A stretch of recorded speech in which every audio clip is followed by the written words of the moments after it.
Урьдчилсан та бүхний энэ өдрийг амар мэдчихье. Өнөөдрийн зүйлсний хүмүүс энэ удаагийнхаа хэрэгцээг өчнөр урьдгийн номын гэдгийг болж байна. Урьдгийн номын гэдгийг хэрэгцүүлэх бөгөөд Монгол улсын их сургуулийн оюутан сургуульд бакалавр, Европын их сургуульд Альтус магистр самгаас бөгөөд одоо үндсэн хуульд ардчил эрхцүүд ёсны шийдэл хүний гендрийн төвшил иргэний оролцоог хэмжүүлэх сайн дурын болон судалгааны ажлуудыг эхэлж байна. Амин гэрлэн өөрсдийн төлөв эвтэйчүүд төрийн бус байгууллагын үүсгэн байгуулагч өдөр тахцуулын дараагаар ажилладаг бөгөөд Монгол улсын их хурлын гишүүний зөвлөх, хууль зүйн сайдын зөвлөх, хууль зүйн үндэсний хүрээлэнгийн захирал, эрхцүүлсэн байгууллагын хөгжлийн хөтөлбөрийн төслийн зохицуулалтаар тус ажиллаж байсан юм аа. Одоо Монгол улсын ерөнхийлөгчийн тамга газар нэрлэх иргэний оролцоо төслийг зөвлөх, нээлттэй нийгэм форумын иргэний эрхцүүн чадварыг дэмжих төслийн судалгааны зөвлөх, мөн Монгол улсын шүүхийн ёс зүйн орны гишүүнээр ажиллаж байна. Мөн тэрээр Forbes Mongolia сэтгүүлийн 2015 оны 30 дугаард шалгаж байсан. 2015 оны TEDx Улаанбаатар мөн арга хэмжээнд илтгэгчээр оролцож байсан. Мөн Америкийн нэгдсэн улсын төрийн департаментийн IVLP хөтөлбөрийн оролцогч залуу вандаа гэрчлийн юм аа. Монгол улсын үндсэн хуулийн 16 дугаар зүйлийн нэгдүгээр Монгол улсын шууд болон төлөөлөгчдийн байгууллагаараа уламжлан төрийн өдөр хэрэгт оролцох хэрэгтэй тухай 10 дугаар хэсэгт нийгмийн болон өөрсдийн ашиг сонирхол үзэл бодлын үүднээс нам олон нийтийн бус байгуулах сайн дураараа эмнэлэгний хэрэгтэй тухай заасан билээ. Хүний ардчил өндөр хөгжсөн орнуудад хөгжлийн бодлого, хууль боловсруулах үйл явцад иргэний оролцоог өндөр хэмжээнд хангах, шууд болон зөвлөлдөх ардчлалыг хөгжүүлэх ихээхэн анхаарал хандуулж байгаа юм аа. Үүнийг дагаад иргэний нийгмийн байгууллагуудын зохион байгуулалт, оролцоо, үйл ажиллагааны цар хүрээ өндөр түвшинд хөгжиж байна.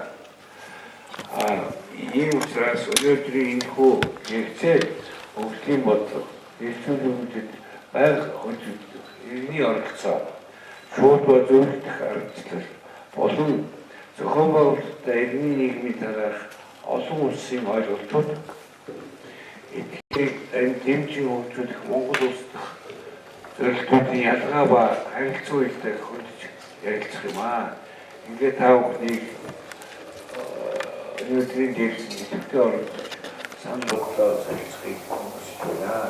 За баярлалаа. Ингээд хамгийн хэрэгтэй хөрөж. Өдөрөнд энэ өдрийн мэндийг хүргэе. Баажийн өнцгөөс гэхэд чиний өнцгөөс тодорхой асуудлыг харж үзэх, тодорхой асуудал дээр ажиллах боломжууд гарч ирсэн учраас яг энэ одоо туршлага дээр тулгуурлаад сүүлийн хэдэн жил яг ууснууд эртний ярьж байгаа үстэй ч өөр арчлын тухайд ярьж байгаа юм аа. Гэтэл яг бодлогын хөгжлийн бодлогын хэрэгсэл утгаараа эсвэл хөгжлийн бодлогын хөгжлийн бодлогыг урагшлуулах хэрэгсэл утгаараа иргэний оролцоо, төрийн үйл ажиллагаа, төрийн бодлогыг тодорхойлоход цаашдаа энэ бодлогыг хэрэгжүүлэхэд оролцох механизмыг хангахад маш олон янзын шинэ инновацууд бий болж байгаа хэрэгслүүд, арга хэрэгслүүд, концепц буюу үйлдвэрлэл хэрэгсэл өөрчлөгдөж байна. Монгол улсаас энэ янз янзын арга хэлбэрээр нэвтэрч байна. Тэрийг одоо ингээ харж байгаа олон улсын хөгжлийн агентлагуудын ярьж байгаагаарч өөрөө бидний одоо санал болгож байгаа механизмууд эсвэл Монгол улсын өөрсдөө иргэдэд санаачилж байгаа механизмууд гэх мэтчлэнгийн энэ бүх олон янзын асар олон санаачлагууд өрнөд байгаа байхгүй. Тэгээд энэ санаачлагуудын хооронд зарим нэг ойлголтуудыг тэтгэлээр санагдаад байсан. Тэтгэлийг яг хийж байгаа хүмүүс мэдж байгаа. Гэхдээ бас иргэд тэрийг бүгдээрээ мэдж байна. Оролцогч нар бүгдээрээ ялгаж байна гэдэг санаа дандаа төрөөд байдаг юм л та. Тэгээд жишээ нь иргэний оролцоо гэж яриад бол бид нар яг иргэний оролцоог маш ерөнхий утгаар хвчлээ ойлгож байгаа. Иргэн ямар нэгэн үйл төрийн үйл ажиллагаанд оролцох гэсэн утгаар хвчлээ ойлгож байгаа. Сүүлийн үед бол зөвлөлт харчлагын механизм яриад хотод хэрэгжээ, туршаад хажуугаар 2011 онд төсвийн хувьшин хэрэгтэй орон нутгийн сан гэж ойлголт бий болоод сан гэдэг сан тогтдог болсон тийм ээ. Орон нутгийн төсвийн зарцуулалтаа хэрхэн хэрэгжүүлэх вэ гэдэг юм уу. Нөгөө талаар одоо шууд арчлал бас хажуугаар ярьдаг төвлөлтийг сааруулах гэж ярьдаг. Тэжээс иргэний нийгэм гэж ойлголт гараад ирсэн. Тэгэхээр энэ одоо ойлголтуудыг би өнөөдөр зөвхөн та бүхэнд харьцангуйгаар өөрөөр хэлбэл зэгцтэй хөрөлтийг зорьсыг тэрнээс биш энэ өөрөө бас аюу амбицтай зорилго байж байгаа яг хийгээд гэсэн чинь маш өргөн өрөөний асуудал орсон. Тэгээд бүх асуудлыг нь дэлгэрэнгүй тодорхой хэрэгжих бөгөөд хэрэгжлийн түвшинд ч гэдэг юм уу ярих боломжтой өнөөдөр надад байхгүй. Тэгэхээр зөвхөн үзлээлийн түвшинд өөрөө концепцийн түвшинд ялгааг гаргахыг тэгээд энэ тусдаг үзлээрлүүдийг Монголд ямар хууль зүйн арга хэрэгслээр ямар санаачлууд өрнөж вэ гэдгийг би та бүхэнд танилцуулах гэж байгаа. Үнэндээ танилцуулах. Тэгээд та бүхэнд бас янз бүрийн салбарын хүмүүс байгаа. Бас өөрсдөө чи ажилладаг салбарт аль нэгэн холбоотой бусад концепцуудаа яаж ойлгох юм, бусад одоо магадгүй хууль тогтоомжтой эсвэл бусад концепцийг хэрэгжүүлж байгаа байгууллагуудаа яаж ойлгох гэж гэдэг юм уу. Ерөнхий нэг юм уялдаагийн төр зураг гаргах гэсэн зорилготой байгаа. Тэгэхээр одоо энэ хүрэлцээрсэн хүмүүс маань хвчлэн ямар салбарын хүмүүс байгаа хэдүүлээ харьцангуй төлөвтэй гэж бодоод өөрсдөө ярьж боломжтой байна. Тэрүүс авах хүмүүс байна тийм. Аятнад ашиг тэрүүс авах канси ажилтнууд байгаа юм байна. Тэгэхээр ямар ч зүйл ингээд зориод энэ гадаа маш шуурхтай дээрээс нь замын төлөвлөлттэй байгаа үе зориод ирсэн болохоор энэ асуудал мэдээ сонирхол хандуулдаг дээрээс нь бас ажилтдаг хүмүүс байгаа гэж би ойлгож байна. Хэрэглээ ярилцах харсан бол байж магадгүй.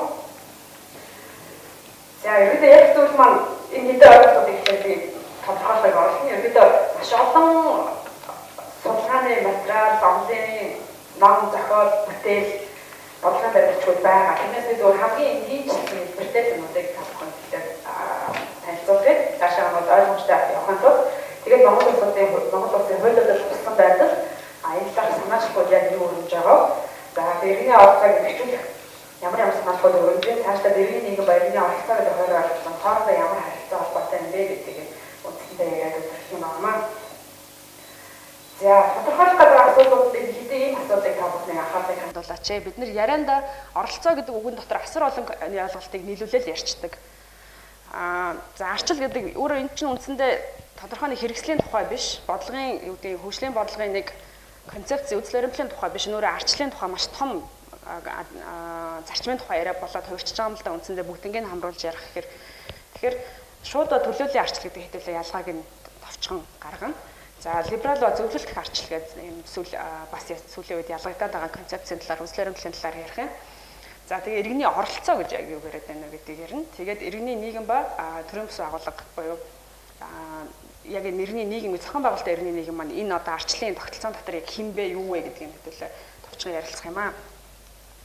За арчлалыг тодорхойлох гэж асар олон янзаар оролдог. Бодвол бүгдөө энэ чиглэлийн хүмүүс юм чинь өөрсдийнхөө тодорхой төвшний ойлголттой байж таараа арчлалын талаар хамгийн ихэнд процессын болон агуулгын гэсэн хоёр янзаар тодорхойлдог. Тэр нь юу гэж хэлэхээр процессын гэдэг нь маш энгийн тодорхой шийдвэрийг олонхын хүснээр гарч ивэл энэ бол арчлалын тогтолцоо. Шийдвэр нь одоо зөв буруугийн тухай бид нар ярихгүй шүү дээ. Тэр бол болоогүй. Тэр бол агуулга руу орж эхэлж байгаа гэсэн үг байхгүй. Шийдвэр нь ямар зарчим барьж гарсан, шийдвэрт нь тэгшээр энэ процедурын энэ зарчмын хамгийн наад захын асуудал нь шийдвэрийн үр дагаврыг хүртэх хүмүүс бүгд оролцох ёстой. Тэгээд тэд нар тэгшэрхтээ оролцох ёстой гэсэн наад захын процедурын гэж ярьдаг шалгуурыг хангаж чадах юм бол энэ арчилсан тогтолцоо мөн гэж үздэг байна. Тэгэхээр энийг цаашлаад одоо агуулгын гэнүү эсвэл consolidate гэж ярьдаг тийм ээ бэхжсэн гэнүү ийм арчил гэж үзэх тухай тодорхойлтууд гараад ирэхээр энэ тогтолцоон дотор хүний эрхийг хангасан уу? Энэ тогтолцоонд арчилсан бус аргаар шийдвэрлэж болохгүй, арчилсан аргаар шийдвэрлэж болохгүй зарим асуудлууд байгаа шүү дээ. Хүний эрхийг шүүхээс тийм хүний эрхийн механизмаар шийддэг энэ тогтолцоонуудын зөндөө олон асуудлууд байгаа. Эдрийг оруулж чадсан юм уу гэх мэтчлэнгийн асуудлууд ороод ирэх юм бол агуулгын тодорхойлт гэдэг рүү ордог. Тухайлбал юу гэдэг за одоо цаазаар авах ял бол манай улсад хориглогдсон тийм ээ. Тэгэхээр цаазаар авах ялыг тодорхой иргэнийг цаазаар авах эсхийг бид нэр гар өргөж олонхоороо шийдвэрлэж одоо болохгүй шүү дээ. Энэ өөрөөр хэлбэл процедурын ардчлалын түвшинд харах боломжгүй асуудал байгаа байхгүй. Тэгэхээр зарим нэг энэ асуудал ялангуяа бидний хүний эрх гэж нэрлэдэг цаана бодиттой дээр хүний хувьяасаа өөрөө эрх чөлөөнийхөө хүрээнд шийдвэрлэх тэр асуудлуудыг бид нэр ардчлалын зарчмууд руу оруулж ирдэггүй. Тэр бол өөрөө өөрийнхөө эрх чөлөөний хүрээнд тухайн асуудлаа шийдвэрлэх хэрэг гарвал шүүхээр дамжуулж тэр эрхээс эргээдэг. Харин ардчлалын механизм гэж одоо юу яриад байна гэхээр олонхоор шийдвэрлэж болох тэр асуудлуудыг л яриад байгаа. Өөрөөр хэлбэл хүний эрх рүү халтахгүйгээр наан шийдвэрлэж болох зүйлсийг ярьж байгаа. Тэгэхээр энэ процессын болон агуулгын тодорхойлолтын үндсэн бүх тодорхойлолтуудыг харах юм бол үндсэн нэгж хоёр хувааж болоод байгаамаа гэсэн. Агуулгын гэдэг нь процессх дээр нэмэхэд хүний эрхийг энэ процесс маань өөрөө хангасан юм уу гэдэг асуудлыг яриад байгаа. Хүний эрхийг хангасан процессор явсан юм уу гэдэг. За яг тогтолцоо арчилсан байна уу гэдгийг шалгадаг маш олон төрлийн саналууд бол судлаач нар төвшүүлдэг. Тэгэхээр одоо энэ сүүлийн байдлаар яг миний хувьд харьцангуй бүгдийг илэрхийлсэн нэг юм 5 шалгуурыг энэ ч одоо гаргаад тавьсан байгаа. Чи дагаад явж байгаа тийм ээ. За нэгдүгээрт нь үйл бодлоо бий болгох боломж гэж ойлголт байгаа. Өөрөөр хэлбэл тухайн асуудлаар иргэн оролцохын тулд би ямар талд нь гарах хэрэгтэй тийм ээ. Би ямар байр суурьтай байх хэрэгтэй. Тэр чинь төрөлхийн мэдлэг биш шүү дээ. Тэгэхээр тэр мэдлэгийг олж авах юм боломж бид нартай байх хэрэгтэй тухай ярьж байгаа. Өөрөөр хэлбэл тэр мэдээллийг, тэр мэдлэгийг бусдад байгаа тэр мэдээллийг адилхан олж авах тухай асуудал бол эхний наад захын арчилсан процессын эхлэл гэж үзэж байгаа. За дараа нь санал өгөх тэгшэрх байх хэрэгтэй. Тэгээ бусдад адил хэмжээнд үлдэх хэрэгтэй. Чиний санал бага үлдэгдээд өөр нэг хин нэгний санал 2 дахин илүү үлдэгдэх ч гэдэг юм. Ингээд хэлэх юм бол энэ ахаад арчилсан зарчим алдагдаад явчихна. Тэгэхээр энэ тэгшэрхийн тухай санаа гарч ирж байгаа. Өөрөөр хэлбэл санал өгч байгаа оролцогч бүрийн үн цэнийн тухай яриа тийм ээ. За цаашлаад энэ бодлогын бодлогын сонголтуудын ялгааг бодлогын сонголтуудыг үр дагавруудыг ойлгох чадвар бас шаарддаг иргэдээс. Тэгэхээр энэ бол мэдээж эрг ахаад иргэний боловсрол гэх мэт маш олон араа дараагийн алхмуудтай холбоотой. Гэхдээ энэ хэмжээний мэдээлэлгүйгээр оролцохоор энэ бол хангалттай төвчний оролцоо биш болоод эхэлж байгаа юм л да. Арчилсан тогтолцоо гэж хэлэхэд хэцүү болоод эхэлнэ гэсэн үг. За хилцэх асуудлыг тодорхойлох боломж олгогдох хэвээр. Хилцэх асуудлыг тодорхойлно буюу аженда контрол гэж юу гэдэг вэ гэхээр өнөөдөр олонхоороо эсвэл одоо та бүлэг этгээдүүд би зөвхөн одоо төр засаг гэлтгүй зөвөр одоо ангийн төвшөнд авч үзье л да эсвэл одоо найз нөхдийн төвшөнд нэг байгууллагын төвшөнд юу чухал биш. Ямар асуудлыг төрүүлж шийдвэрлэх, ямар асуудлыг дараа нь хоош нь тавих энэ эренбий асуудал. Тэгэхээр энэ аженда буюу асуудлын дараалал эренбийг тодорхойлохдоо энэ нь илүү чухал гэж төрүүлж гаргаж тавих гэдэг бол маш чухал эрх мэдэл байдаг. Тэгэхгүй бол одоо та бүхэн ингээд маш олон хүмүүсийн санал гомдол ингээд гараад байгаа хэлбэр нь болохоор энэ асуудлыг шийдвэрлсэнгүй гэдэг хэлбэр байдаг шүү дээ. Өөрөөр тэрийг асуудлыг угаасаа асуудал гэж олж харахгүй байх боломж байна. Тэгэхээр асуудал гэж гаргаж тавих түүнийгээ хилцүүлэхээр оруулж ирэх гэдэг бол маш чухал эрх мэдэл байдаг. Тэгээ энийг хэдүүлээ цаашаа дэлгэрүүлээд яриад явна. За тэгээд төгсгөлт нь мэдээж inclusion буюу бүх оролцогч талуудын оролцоог хангасан байх талаар ярьж байгаа. Олон талтай байдлыг хангах тодорхой хэсэг этгээдийг оролцуулчаад оролцоог хангана гэж үзэхгүй. Тэгэхээр энэ одоо би танилцуулж байгаа энэ зүйл бол маш ерөнхий.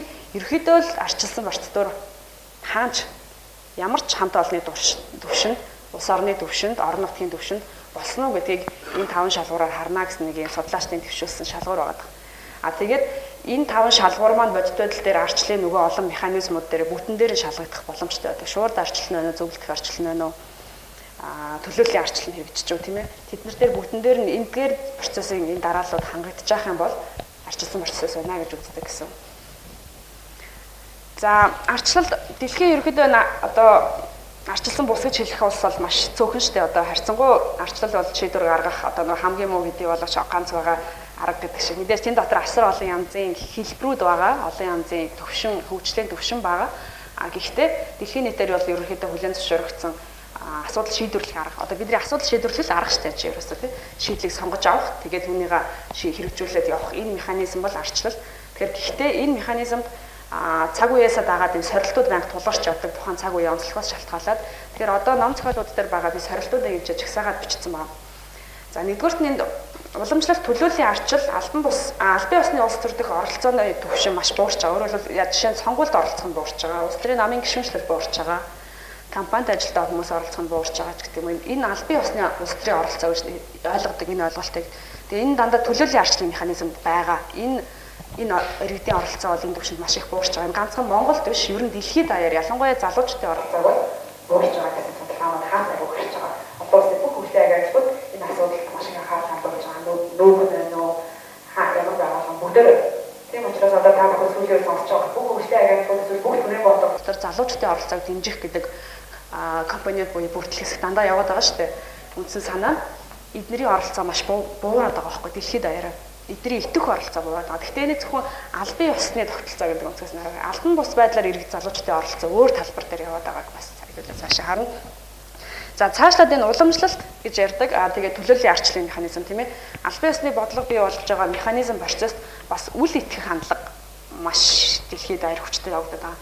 Энэ шийдвэр ерөөсөө ч иргэний хүсэл сонирхол их ашигт нийцэж гараагүй гэсэн бодол иргэдэд маш илбэг болоод байгаа гэсэн үг. Ямар нэгэн төрлийн шийдвэр гарлаа гэхэд дандаа эргэлзэж хүлээж авна. Тэр шийдвэрийг надад ашигтай гэдэг өнцгөөс нь одоо байнга эргэлзэн гэсэн үг.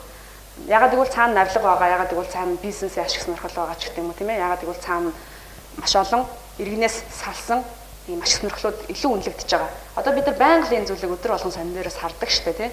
Ерөөсөө л мэдээж шүүмжлэх нь хянах нь бол гарцаагүй арчлалын механизм. Гэхдээ нүл итгэх байдал нь маш өндөр түвшинд очиод байгаа гэсэн үг. Апати гэж нэрлэдэг тийм ээ. Ерөөдөө үл итгэх, үл сонирхох, тоохгүй байх ийм хандлага улс төрт ялангуяа шийдвэр гаргах тогтолцоонд ийм хандлага дэлхийд даяар хүчтэй болж байгаа нь ахаа зөвхөн ганцхан Монголын үзэгдэл бас биш. За тэгээ нөгөө талаар улс орон дахь шийдвэр гаргалт зөвхөн үндэсний дотоод түвшинээс хамаархаа бас болчиход байгаа. Өөрөөр хэлбэл Монголд өнөөдөр тодорхой асуудлаар ямар шийдвэр гарах нь ганцхан Монгол дотроо шийдэх асуудал биш байхгүй.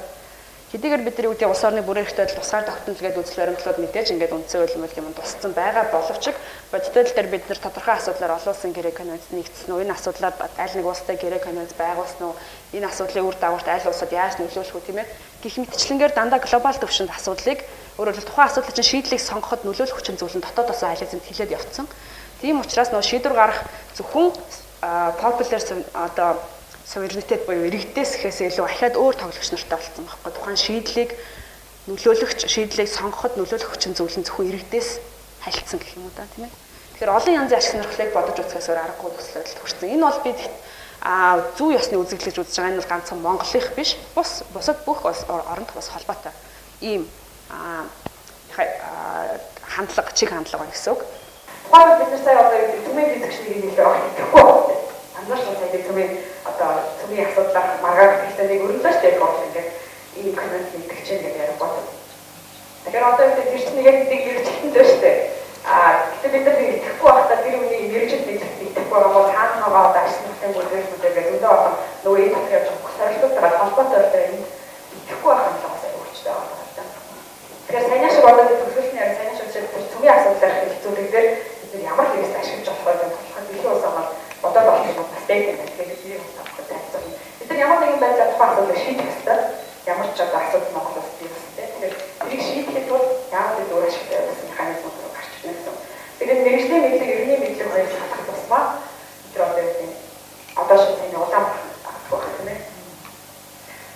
За шууд төлөвлөлийн арчны ялгааг бол бид нар их мэднэ гэж бодож байна. Яагаад гэвэл энэ бол ихэнх одоо их сургуулийн төвшөнд, улс төр судлалын төвшөнд заагддаг агуулга.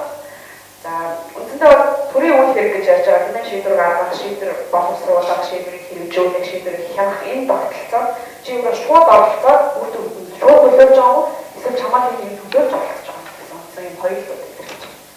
Тэгэхээр төлөвлөлийн арчлал бол хамгийн үндсэн механизм бид нар ээж сонгуул гэж үздэг. Бүх төрлийн сонгуул төлөвлөлийн арчлал энэ улс орны төлөвлөгөө мэргэжлийн орны дотор ч гэсэн байдаг тийм ээ. Тодорхой ямар бүлэгдэл төлөвлөлийн арчлалын механизм хэрэгжиж байгаа. Тэгээд төлөвлөлийн арчлалын механизм дотор төлөвлөлтөө илүү хангахын тулд яг бол өдөр болгон 3 сая өнөр тодорхой асуудлаар санал авч чадахгүй.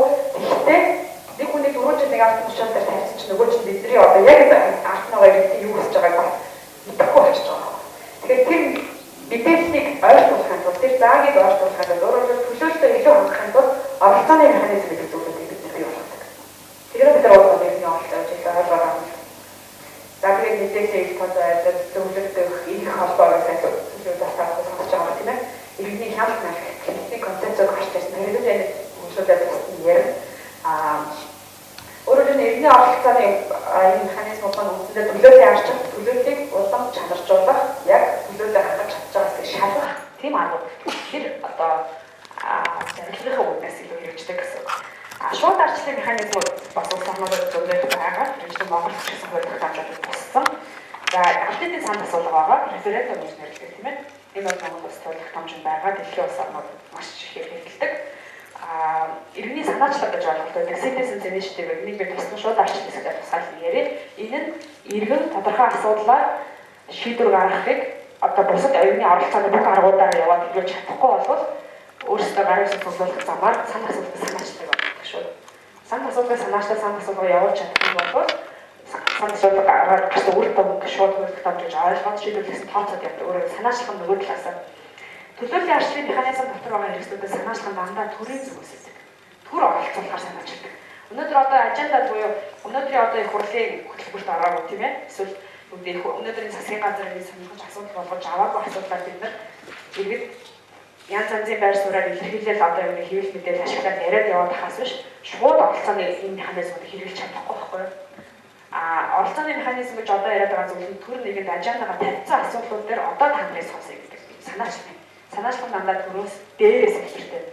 Шууд арчлын хэлбэрүүд болохоор эсрэгээр иргэдээс өөрсдөө санаачлах гардаг. Ийм хэлбэрүүд байдаг. За иргэдийн санаачлах гэж байгаа тэр санаа асуултаас санаачлах гэдэг ойлгож байгаа. За төлөвлөгөөнд тодорхой асуудал оруулах гэж энэ аженда initiative гэж нэрлэдэг зүйл байгаа. Энэ асуудлыг энэ удаагийн чуулганаар хилэлцэх гэж санаачлах гаргаад түүнийгээ хилцэх асуудлыг дараалал дараалдаг. Өдөр одоо асуудал дандаа дараалал бүтцийн зохион байгуулалт хилцэх гэж байгаа шүү дээ. Бүх арчлын механизмууд одоо их хурлаар бол хилцэх асуудлыг дараалах чуулган болгоход гардаг тийм ээ. Өргөн баригцуулалтаас сонгож авч байгаа. Тэгэхээр энэ дарааллыг засгийн газар хин нэг өргөн бариггүйсэн гэсэн голоор ороод иргэдэд санаачлагыг дараалал оруулахыг ойлгодог. За сонгогдсон арга түвшиныг огцруулахыг санаачлах рекорд гэж ярьдаг механизм. Манайд одоо бас нэг яваад байгаа. Сонгогдсон болон танилцсан арга түвшиныг огцруулах тухай гэдэг нэг төслийн санал яваад байгаа шүү дээ. Энэ бол бас сүүл арчлалын хэлбэр гэж үздэг.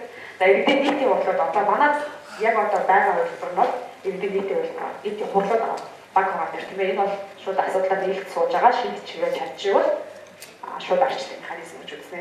Тэгэхээр гол ялгаа нь ерөөсөө шийдвэрт чиний одоо яг чи оролцсон юм уу гэдэг асуулт. Төлөөлөлөөр дамжуулах биш. Хэрвээ оролцоод дээрээс нь үүсгэх санаачлах чи өөрөөс чинь байж чадсан бол энэ шууд арчлалын механизм гэж ойлгож байна. Гэхдээ яг хэдүүлээ бас гадарлаж байгаа шууд арчлалын механизмаас ерөнхийдөө маш олон улс орнууд баг зэрэг имэдэг бас дэвс гэдэг. Яг энэ маань буцаад нөгөө оролцож байгаа иргэдийн мэдлэг, ур чадвар ашиг сонирхол маш олон зүйлээс хамаардаг. Яг бол иргэд бүгд рационал сонголт хийхгүй. Иргэд мэдээлэл иргэдэд очиж байгаа мэдээллийг манипуляцлах боломжтой. Сүүлийн үеийн одоо шинэ үзэгдлүүд байна шүү дээ. Түүнээс шалтгаалаад бас шууд арчлалыг ашиглахгүй гэдгээс ерөөдөө байнга ингэж ирсэн. Харьцангуй Монгол улсад бол харин энийг ойлгож байгаа одоо 2012 оноос хойш шууд арчлалын механизмууд яригдж байгаа. Тэрнээс өмнө бид нар зөвхөн төлөөллийн арчлалыг байх ёстой цорог арц арчлалын хэлбэрээр гэж ойлгож ирсэн байна.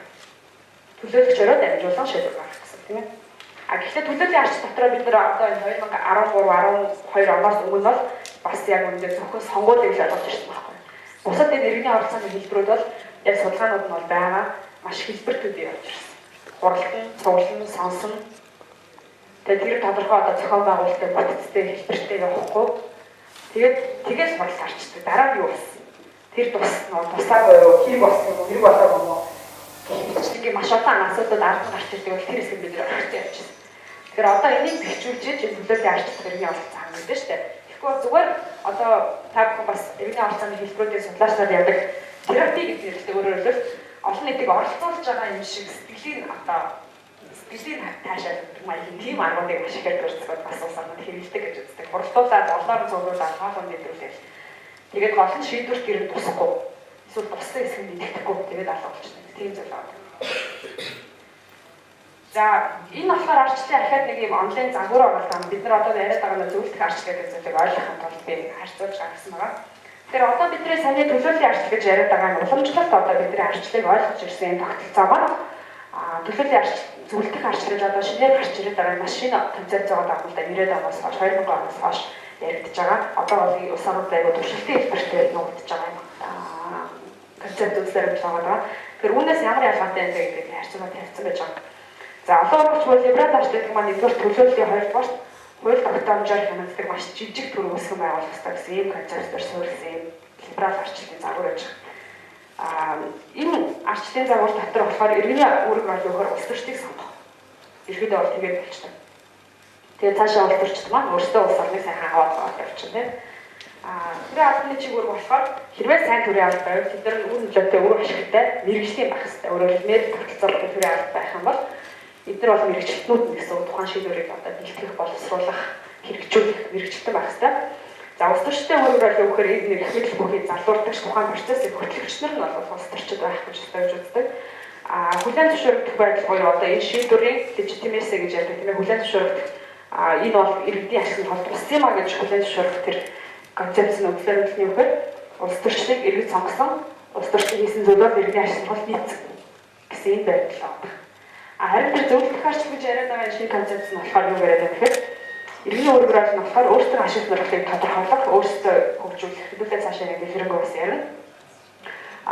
Зөвхөн төдөөс төлөвлөлийн арчил бүхий байнгын тогтолцоо бол оршин. Хажуугаар зарим асуудлууд хэрэгжиж байгаа. Тиймээс бас бүхэлдээ бүх асуудлыг зөвлөх арчлалын механизм ашиглах боломж одоохондоо харагдахгүй байгаа. Гэхдээ хэрвээ тухайн асуудлыг зөвлөх арчлалын механизм ашиглах гэж байгаа бол иргэд яг өөрсдөө ашиглах өөрсдөө илэрхийлээд өөрсдөө тодорхойлоод би одоо формашн гэж ярьдаг би болгоно гэсэн санаа хэлж. За төрийн албаныхан бол нийтийн албаны тохиолдолд чиглүүлэгч хамтран зорилгогч гэсэн концепцээр хамтарч ажиллах хэрэгтэй гэсэн концепцээр ханддаг. За улс төрчид харны тохиолдол юу гэхээр нөгөө иргэдийн хэрэгцээ процесс хангаж гинэ гэсэн хөндлөнгийн харгалт зохиол байх хэрэгтэй. Процесс бүхэн зөвшөөрөх байдал нь шууд тэгээд улс төрийн процессын бүх үе шатуудад шууд оролцсон учраас хүлээн зөвшөөрөх байдал нь иргэдээс шууд авсан гэсэн юм концепцийг хэлдэг. Тэгээ одоо би энийг дэлгэрүүлээд ерөөдөө нөгөө зөвлөх арчлалыг бас шинэ концепц учраас жоохон дэлгэрэнгүй яриа. За ерөөдөө бас арчлалын тухай ярихад одоо саяны шууд одоо төлөөлөл юм байна гэж ярихад бид нар дандаа оролцооны механизм яриад байгаа. Одоо арга хэрэгслүүд гэсэн яриад байдаг гэсэн. Харин deliberative democracy гэж яриад байгаа концепц нь юу хэлээд байна гэхээр оролцооны чанар нэлээд анхаардаг. Оролцооны процесс нэлээд анхаардаг гэсэн.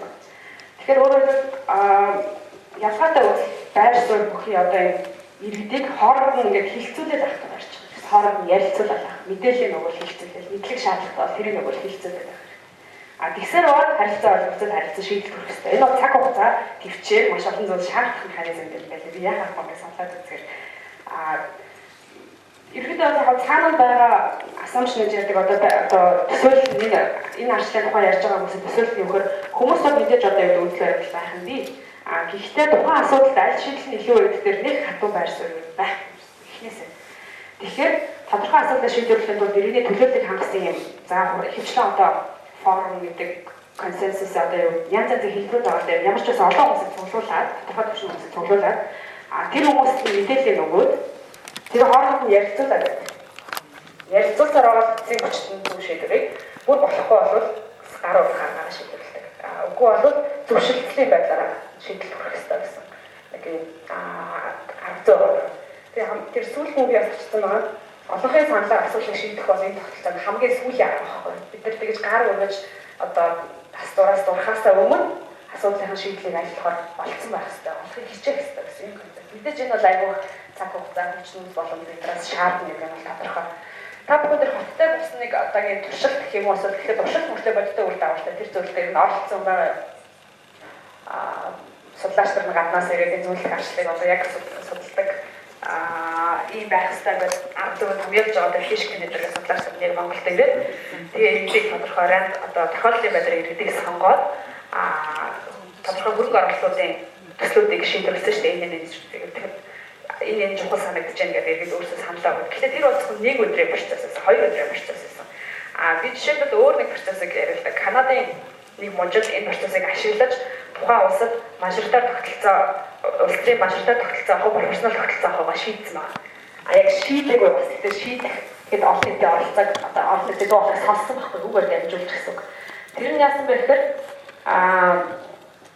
тухайн зөвхөн одоо мужид доторх асуудал шийдвэрлсэн билээ. Мужийнхаа хүн ам зөө хувьд одоо төрөл бүрийн иргэдэд яг тэнцүү төлөөллийг цуглуулсан байгаа. Гэхдээ тохиолдлын байдлаар дандаа иргэдийнхээ бүртгэлийг харж байгаа сонгоод явсан.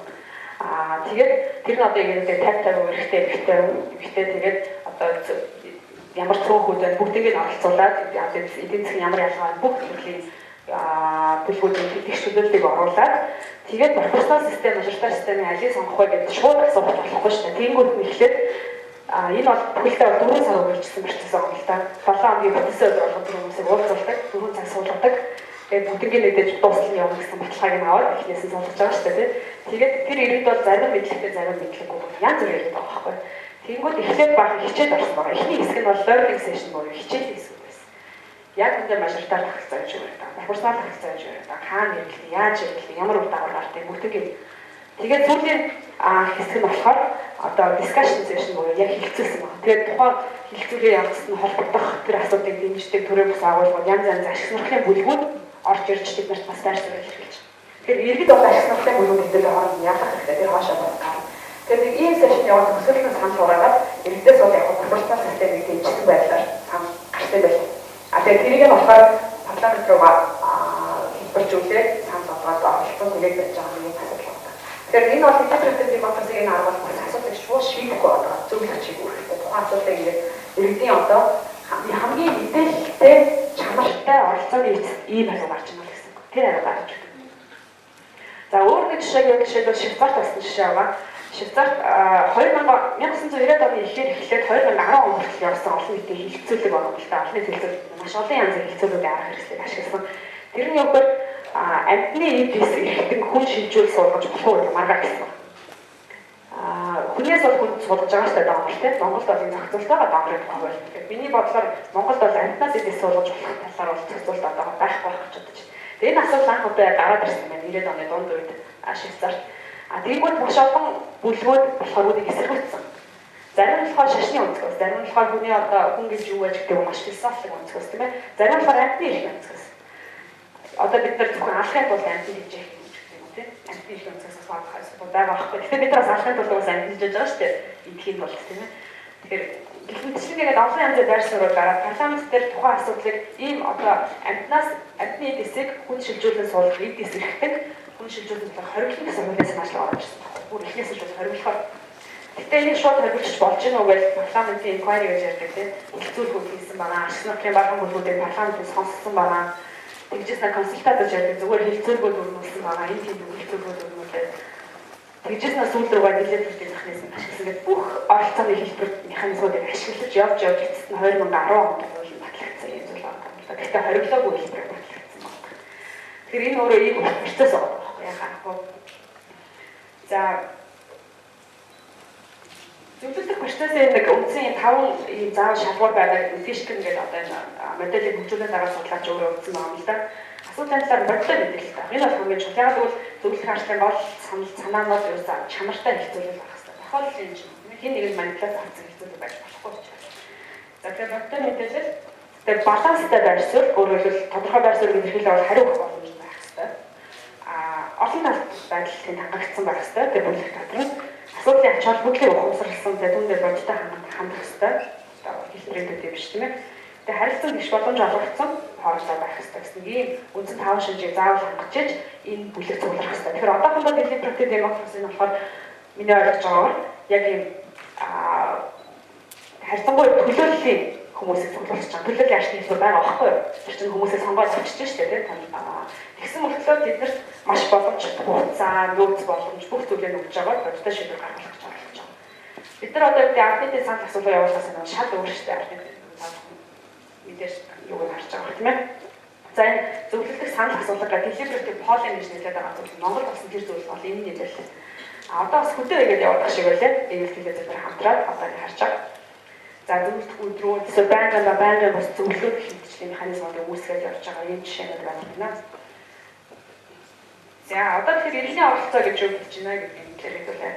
Тэгвэл зөвхөн иргэний оролцоо гэдэг үг ерөнхий утгаар ойлгоод явчих юм бол энэ бүх одоо иргэдийн төр засгийн үйл ажиллагаанд оролцож байгаа бүх хэлбэрийг иргэний оролцоо гэж яриад байдаг. Тэгэхээр одоо энэс жоохон ялгаж ярьж эхэлж байгаа шүү дээ. Нөлөө нарийнчсан утгаар тийм ээ.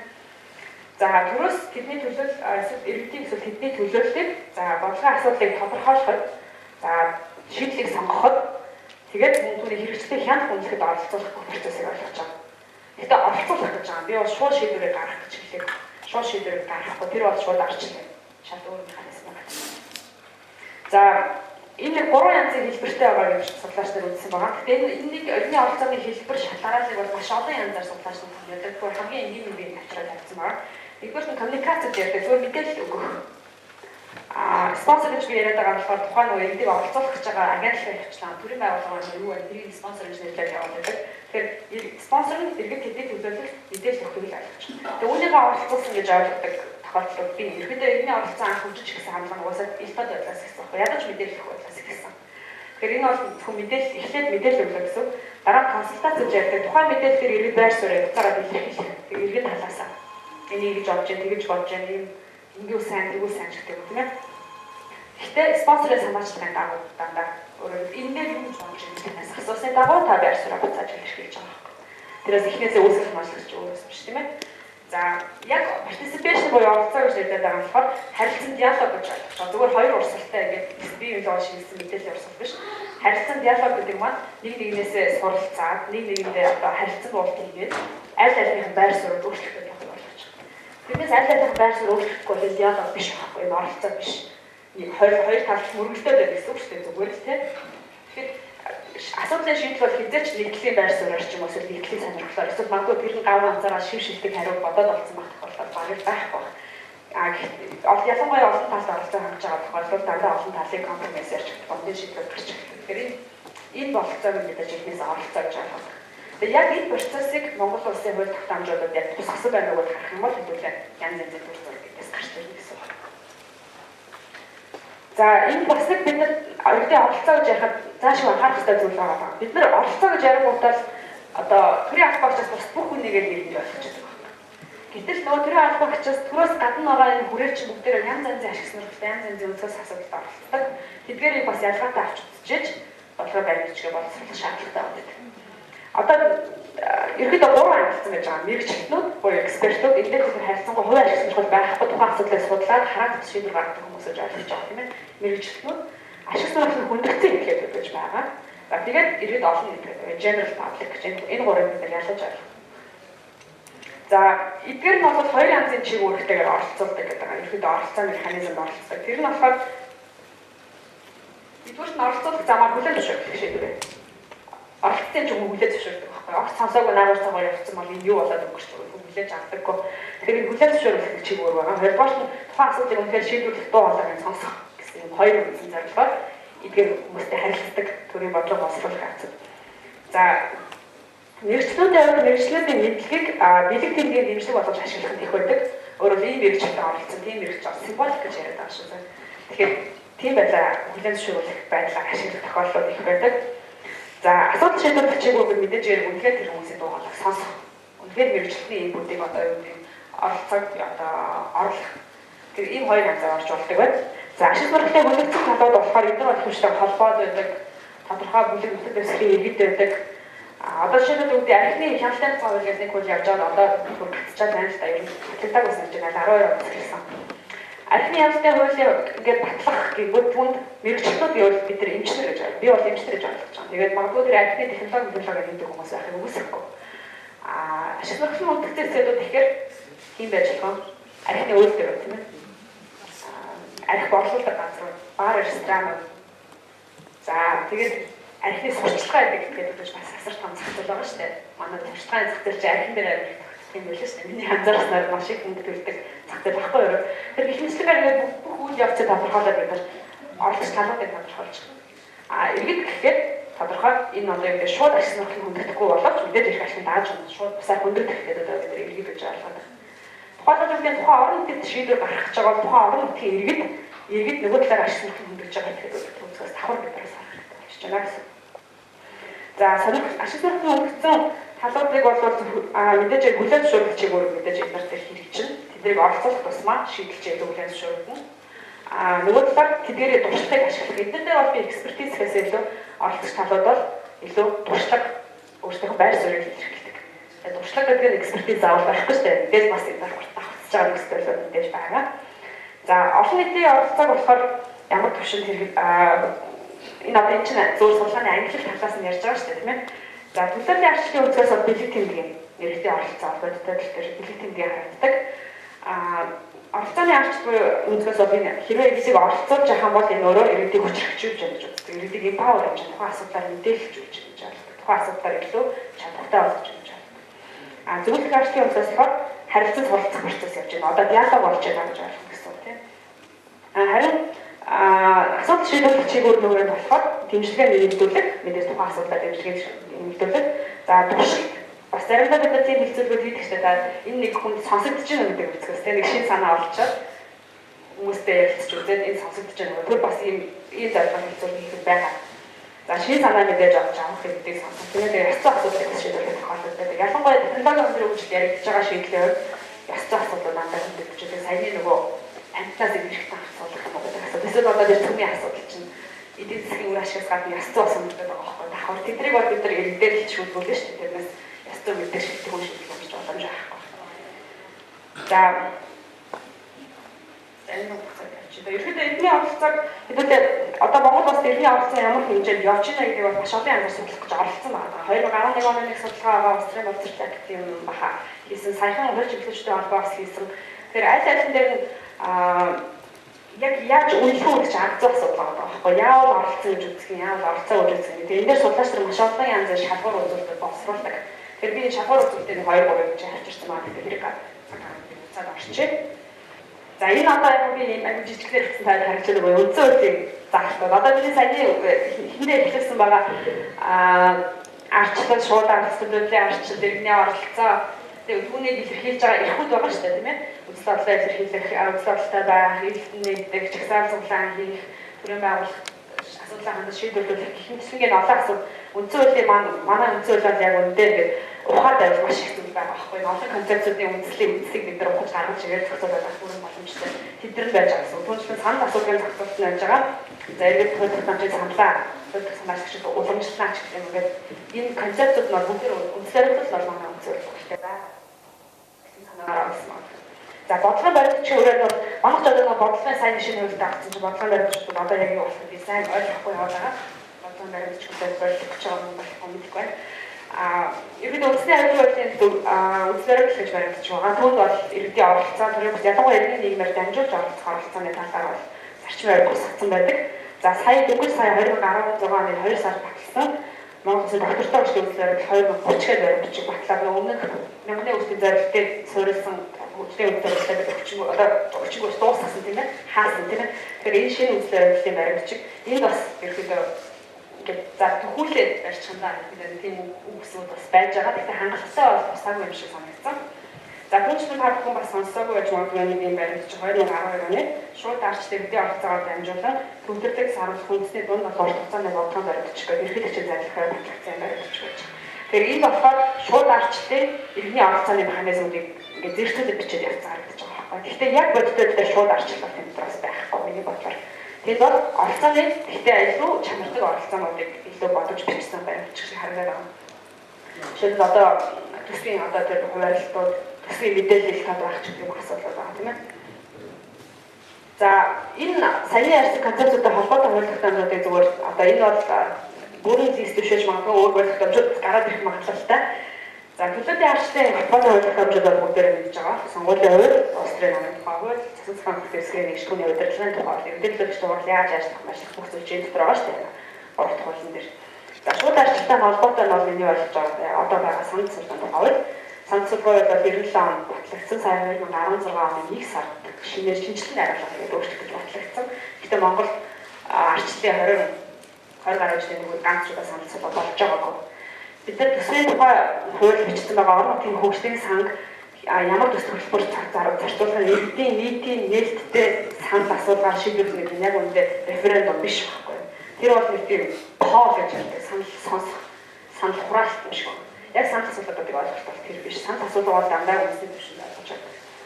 За иргэдийн нийтлэг иргэний нийгмийн үйл ажиллагааг цогцолсон үйлдэл байгаа. Тэр бүс байгууллагын тухай хууль, чагсаал цуглааж байгаа тухай хууль гэдэг юм тийм ээ. Үндсдэл ажиглах хэрэгслийн тухай цогцолтуудтай. За иргэний оролцооны тухай дамжуулж байгаа. Энэ бол хвчлэн би суур үйлдэлд тавьсан байгаа. Маш олон үйлдэл тавьж иргэний оролцооны асуудал цогцолтсон байгаа. Салбарын үйлдэл тавьж. Жишээ байгаль орчны үйлдэл тийм ээ. Газрын тухай үйлдэл маань эсвэл ойн тухай үйлдэл маань бүгднийг энэ асуудлаар иргэний оролцоог хангана, дэмжин, оролцуулна. Гэхдээ яг яах нь мэддэхгүй нэг тийм заалтууд бол нэлээх байгаа. Тэр дээр бас судалгаа хийгдсэн байж байгаа. Харин суурь шинжээ өргөдний үгээр сая 2015 онд батлагдсан хууль дамжуулалт захааны үгээр хэдэн сонсголт явуулсан байна. Энэ гурав бол бүхэлдээ аль салбарын асуудлаас нь үл хамааран хууль тогтоох, хууль хэрэгжүүлэх, хянах үнэлэх тогтцоо иргэд яаж оролцох вэ гэдэг тогтцоо байдаг байна. Харьцангуй дэвшил байгаа. Гэхдээ бас цаашаа хөгжүүлэх боломжууд бас байж байгаа. За тэгээд эдгээртэй мэдээж холбоотой байгаа мэдээллийн их тод байдлын шилэн даасны гэх юм тийм ээ хэвлийн хэрэгчлэн гэх юм өөрөөр бүх энэ арчлын тогтолцоог дэмждэг болох дамжууд байгаа. Хууль дамжууд бас цаана байж байгаа.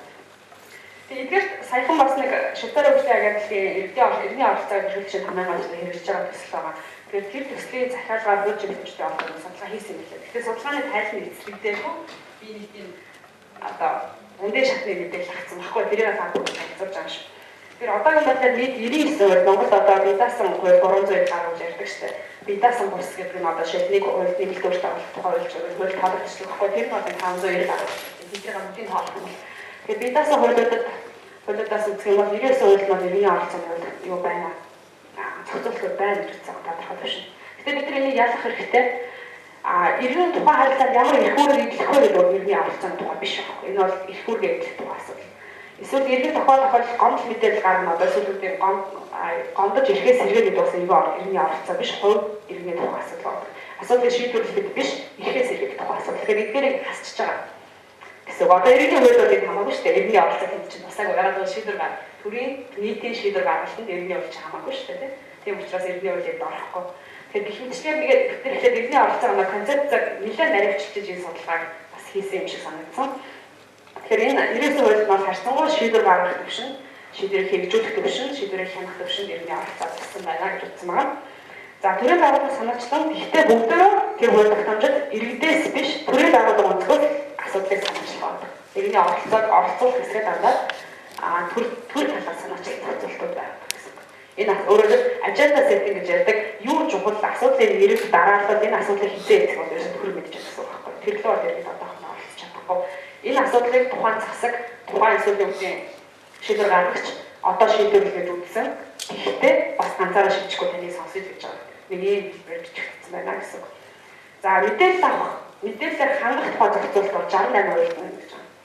Тэгэхээр энэ бол харьцангуй бас сайжирч байгаа. Бид нар мэдээллийн тод байдлыг бол харьцангуй одоо хөвшгээд оролцож байгаа зүйл шүү дээ тийм ээ. Тэгэхээр энэ 68% маань мэдээллийн тод байдлын асуудал туссан. Тэгээ үүн эдгээр маань бас хэрэгчлэн харьцангуй гайгүй байна гэж үгсэн юм лээ. Гэхдээ бүгдэнд байгаа сул тал ямар хэрхэн оролцуулах механизм байхгүй. Тэгвэл шаардлагатай санхүүгийн хүний одоо мэдлэг мэдээллийн зохион байгуулалтын үүс боломжуудыг бүгдийг зохицуулдаг. Янз бүр хуулиуд. Зарим хуулиудад наривчсан, зарим хуулиудад зохицуулдаг гэж байгаа. Хууль тогтоомж байвал захааны эрх хуулиуд дотор бол тэдгээр нь орсон юм. Тэгэхээр тийм процессыг одоо софтвер тогтоомж ашиглах уу гэдэг юм бол дараагийн асуудал. За ихэвчлэн ерөнхийдөө төрийн албан агчийн хүсэл зориг тийм ээ. Үнээр оролцуулах нь үнээр сонсё гэж бодож байгаа юм уу? Эсвэл үүний оролцох чадвар чамсаа тийм хэрэгээс нь хамаарсан байдлаар хэрэгжиж байна гэсэн ийм дүгнэлт одоогийн байдлаар гарсан байна. Тэгэхээр бидээ бол ерөнхийдөө бас таамгийн төвшин санал нийлж байгаа. Одоо өөрийнхөө төвшин гэх юм уу тийм. За олон нийтийн оролцоо одоо Монголд яаж хангаж байгаа талбаруудыг харахад хууль тогтоох захааны хэмжээ батлах, актыг батлах төвшин бол хангах юм байна. Гэхдээ энэ хоёр хууль хэрэгжих байгаа шүү дээ. Захааны эрх хууль 7 сарын 1-ээс хууль тогтоомж байвал 17 оны сарын 1-ээс хэрэгжинэ гэж харуулсан байж байгаа. За орон нутгийн төсөв зарцуулалтаар бол төсвийн тухай дээр онцгой одоо маш том дэвшил шүү дээ. Орон нутгийн хөгжлийн санаанд дээр бол төвлөлтийг сааруулах том зорилго байсан. Тэгэхээр энэ бол бас хэрэгжиж явж байгаа. Энэ сайнтай бол янз бүр хэрэгжиж байгаа гэж байна. Тэгэхээр энэ дээр бас шинэ судалгаа хийгдсэн байдаг. Гэхдээ бид нэр судалгааны төвлөрийг бол оролцуулаагүй. Орон нутгийн хөгжлийн сангаа ашиглаад үнэхээр бүтэцтэй хэрэгтэй зүйл хийсэн газар ч байна гэж байгаа. Хэрэггүй зүйл хийсэн газар ч байна гэж байгаа. Янз бүр байж байгаа. Гэхдээ энэ бол эхлэлийн төвшөнд яг аргагүй гарах зүйл байх гэж бодоод байгаа хөвшөлтэй тийм ээ. Одоо дөнгөж 3-4 жил болж гэсэн үг шүү дээ хэрэгжээ тийм. За зарим салбарын шиг бүх салбарт биш. Ялангуяа байгаль орчинд бас байгаа авах гэж бодож байна. Хяналт мониторинг үнэлгээний тогтолцоогоор иргэдийг оролцуулах хууль тогтоомжууд байна. За тэгээд бүх хууль тогтоомж бүтлэр иргэний хяналт нь ороод ирсэн шүү дээ. Цагдаагийн иргэний зөвлөлүүд байгаа тийм ээ. Орон нутгийн болгонд одоо аймгийн төвшин, нийслэлийн төвшин иргэний зөвлөлүүд байгаа. Тухайн өмнө иргэний зөвлөл нь хэрвээ яг иргэний өнцгөөс ажилтдаг бол маш олон их мэдлэлтэй шүү дээ. Хяналтын чиглэлээр. Гэхдээ би одоо ажиллахаар иргэний зөвлөлийн үйл ажиллагаанууд дээр бас мониторинг хийгдсэн байсан нийслэлийн форумаар дамжаад ерөнхийдөө хуучин цагдаатай холбоотой ажиллаж байгаа хүмүүс их цаг орсон. Дээрээс нь гендерээр маш тэмцэргүй дандаа эрхтэй хүмүүс орсон байсан. Тийм тайлан гарсан байлаа. Тэгэхээр энэ маань буцаад бас иргэний хяналтыг мөн биш үү гэдэг хахаас аргагүй л орчих. Тэгэхээр өөрөөр иргэн оролцоо гэж орхиход ерөөсөө хангалтгүй байгаа юм илэрхийлээ одоо энэ бүсэр яг яаж оролцсон яг хийн иргэн гэж яг хийн түүний яасан ашиг сургалтын этгээдэг ойлгох юм уу яг зүгээр ердийн иргэнийг ойлгох хөвчлэнээр ингээд тодорхойлж наривч хасаар аргагүй байна гэсэн санагдаж байна. хамгийн сүүлд нь тусаад байсан манай одоохондоо механизм байхгүй гэж би ойлгоод байна. Тэгэхээр бидний хүн байвал бас хэлээр бид нар шинжилгээ ухааны тухай инновац тухай удаад үзсэн байхгүй байлаа. Шинжилгээ ухааны шин төслүүд, шин прожектууд, шин шийдлийг нэвтрүүлж байгаа бол энийг заавал иргэний оролцоотойгоор үнэлдэг. Зөв бурууг ярилцдаг юм зөвлөлүүд байдаг юм лээ. Одоо ялангуяа цөмийн асуудал гэх байхгүй юу? Цөмийн асуудлыг одоо цөмийн физикч нар нь юу сүртэй энэ чинь амар ингийн штэ нэг хүн алдаа гардаг мардаг гэж ярих. Иргэд болохоор бүгд айгүй айдастай дэлбэрчүүл одоо ихгүй тийм Японд болж байгаа юм тийм. Бүгд хэтэрхий нөгөө үзэл бодлын хоёр хуваагдал туушарч айгүй хүчтэй харагдаад байгаа. Тэгэхээр энэ бол дунд хооронд нэг зөвшөлтсөх механизм байгаа. Зөвшөлтсөх гэдэг нь дээрээс бие биенийгаа сонсох, хилэлцэх, суралцах тэгж эцсийн бүндээр одоо шийдэл авах ийм арга байгаа байхгүй. Тэгэхээр ийм зөвлөлүүд байдаг. Энэ зөвлөлт нь дахиад мэргэжлийн хүмүүсэнд дийлэгдэн байдаг. Тэстэй ингээд ирэх нь ордог. Тэдгээр нь очиж үздэг. Тэгэхээр энэ нэгдүгээр нь тухайн шинжилгээний шинэ зөвлөсийн одоо хүмүүс үр ашиг талаас нь эдийн засгийн үр ашиг талаас нь үйлчлэхээс гадна ясан үндэс болсон гэдэг. Тэгэхээр одоо сайн эрүүл мэндийн шинжилгээ хөгж гэрээр бидний уламжлалт ёс зүй ёс суртахууны асуудал аяус өндөрлөлтөй болоод байгаа шүү дээ. Сайн мэдээлдэг амтнаас одоо ялангуяа түрүү чи амтнаас ирэхтэн суулгах асуудал дээр очиж гахаа хамгийн тохиомжтой гэж байгаа байхгүй зөөх мөрхөн дээр.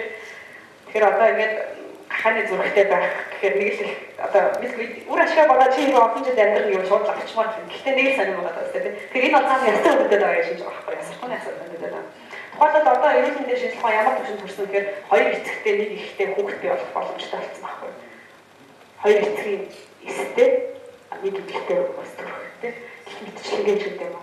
Эсвэл одоо нөгөө өдрийн эсрэг дамжуулаад хүүхдүүд бий болдог ч гэдэг юм. Энэ болгоно энэ шин зүйлүүдийг хэрэглээнд нэвтрүүлэх юм уу гэдэг асуудлыг олон нийтэд хэлцүүлэх тухай байдаг. Одоо бид нар бас анзаарахгүй яваад байгаа жишээ нь шинжилгээний нэг жишээ тэгж их асуудал байгаа шүү дээ. Тийм ээ Монгол нэвтэрсэн. Тэгж хэлсэн байлаа шүү дээ. Тэгж ихтэй сайн зэрэг сонсч байсан бол эмэгтэйчүүд нь сонссон байх гэж бодож байна. Хүүхд өөрөө тэгж чадах боломжгүй эмэгтэй санаасаа гадуур үр тогтоогоод эрэгтэй одоо эхнэр төхөр хоёр тийм үр тогтоогоод тухайн үр тогтсон хөвөрлөө өөр эмэгтэй савд суулгаад тэгээд тэр нь боожуулаад өсгөө төрүүлдэг. Тэгээд бол маш олон газар хэрэгжиж байгаа асар олон жил 10 жил болж байгаа. Монгол цайхаа орж ирсэн. Тэгээд үүний дараа асуудал үүсгэж байлаа гэсэн. Нодлын болж ирсэн жишээ. Нэг эмэгтэй одоо тэхэр болоод тэгээд явжсэн чинь тэгээд хэлсэн чи ихрэлцсэн юм байна л та. Тэр чинь нөгөө процесс нь явцдаа би болчихсон процесс. Тэгээд би энэ зүйлийг хүлээж авах гэсэн очиод өөр авахсан байгаа байхгүй. Тэгээд анхнаасаа нөгөө суулгасан ээж хоёр яах вэ? Тэр ихтэй тохиол бие шийдвэр гаргах хэрэгтэй яахгүй юу? Энийг одоо ямар хуулиар зохицуулах вэ? Энэ одоо ажил үйлчлэх гэрээ юм уу тийм? Юу их асуудал хүндэд их тогтоож шаардж байгаа байхгүй. Тэгээд ийм шинжилгээ өөрөө ингээд асар хурдтай явж байгаас холбоотой одоо ямар зохицуулалт хийх вэ? Тэгэхдээ зөвхөн мэргэжлийн үндэс асуудал хандах уу гэх юм. Мэргэжлэн бол энэ болно гэж ямар болно гэж болгоод явж штэ. Өндөр түвшний мэргэжлэн бол. Тэгэхээр нэг ийм сонирхолтой талбарууд явандаа Монголд ингээд орж ирэх байх гэж бодоод байна. Тэгэхээр бид нар бас энэ бэлтгэлтэй явах боломжтой. Ийм зөвлөлүүдийг албан болон албан бус төрийн бус ийм assessment group одоо үнэлгээ гэдэг зүйлүүдийг бол ашигладаг туршлага их илүү байдаг юм лээ. За би энэ хөлт дамжийн хувьд дээр та бүхэнд бас тогтоод мэдээлэл өгөх гэж хүсэв. Тэгэхээр хөлт дамжийн хувьд бол одоо өмнөх хөлт дамжийн боловсруулах тухай хууль байгаа бид нар журмын тухай гэж ярьдаг тийм ээ. Тэр хуулиас юугаар ялгаатай вэ гэхээр нэг том бүлэг орсон байна. Иргэдийн оролцоог хангахлаар. Тэгэхээр энэ зургаар бүлэгтэй хөлт дамжийн төслийг олон нийтэд хэлэлцүүлэх санал болгодог бүлэг орсон. Тэгэхээр энэ бүлгийн онцлог нь ерөөсөө юу гэхээр өмнөх хууль дээр ч гэсэн иргэдэг оролцуулна, хэлэлцүүлэх хийн, саналын сонсч болно тийм ийм хэлбэрүүд байж болно. Төслийн 10 хоног дараа 10 хоногийн турш вебсайтн дээр байршуулна, олон нийтэд мэдээлэл өгнө гэдгээр заалтад одоо хэрэгжиж байгаа хуулиуд өмнөх хуулийн дээр нам байна. Тэгэхээр гол нэг зүйл нь тэгээд юу цаашаа юу байх гэсэн байна. Фидбек гэж яадаг энэ игэл тавталцаа байх юм уу гэсэн. Энэ шинэ хуулийн дээр орсон нэг давуу тал нь нөхөр бүлгүүдийг жоохон ялах гэж оролцсон. Түрүүний иргэний гэдэг нэрэнд бол бүгдийг хаях биш тийм ээ. Иргэний гэдэг нэрэнд бол зөвхөн ажлын хүндрэлтэн бизнесээ байгууллагыг томруулаад болчиход иргэний оролцоо хангацсан гэж ярьж болно шүү дээ. Одоо явуулдаг тань бид нар ялахгүй. Тэгэхээр энийг нэгдүгээр ялах гэж оролцсон. Хоёрдугаарт нь тухайн хэлэлцүүлэг процесс хэлэлцүүлэг маань маш өргөн хүрээний ойлголт. Зөвхөн буралдах биш. Санал бичгээр авах, интернетээр авах юм уу ямар олон одоо иргэдтэй харилцаж болох бүх сувгууд ашиглаад цуглуулсан тэр мэдээллүүдийг бүгднийг анализ хийгээд дүнээр авсан аваагүйгээр нь ялгаад цааш тайлбарлах үүрэг бас маш өгсөн байна. Тэр гол одоо миний бодлоор ий чиглэн тэндээ авах.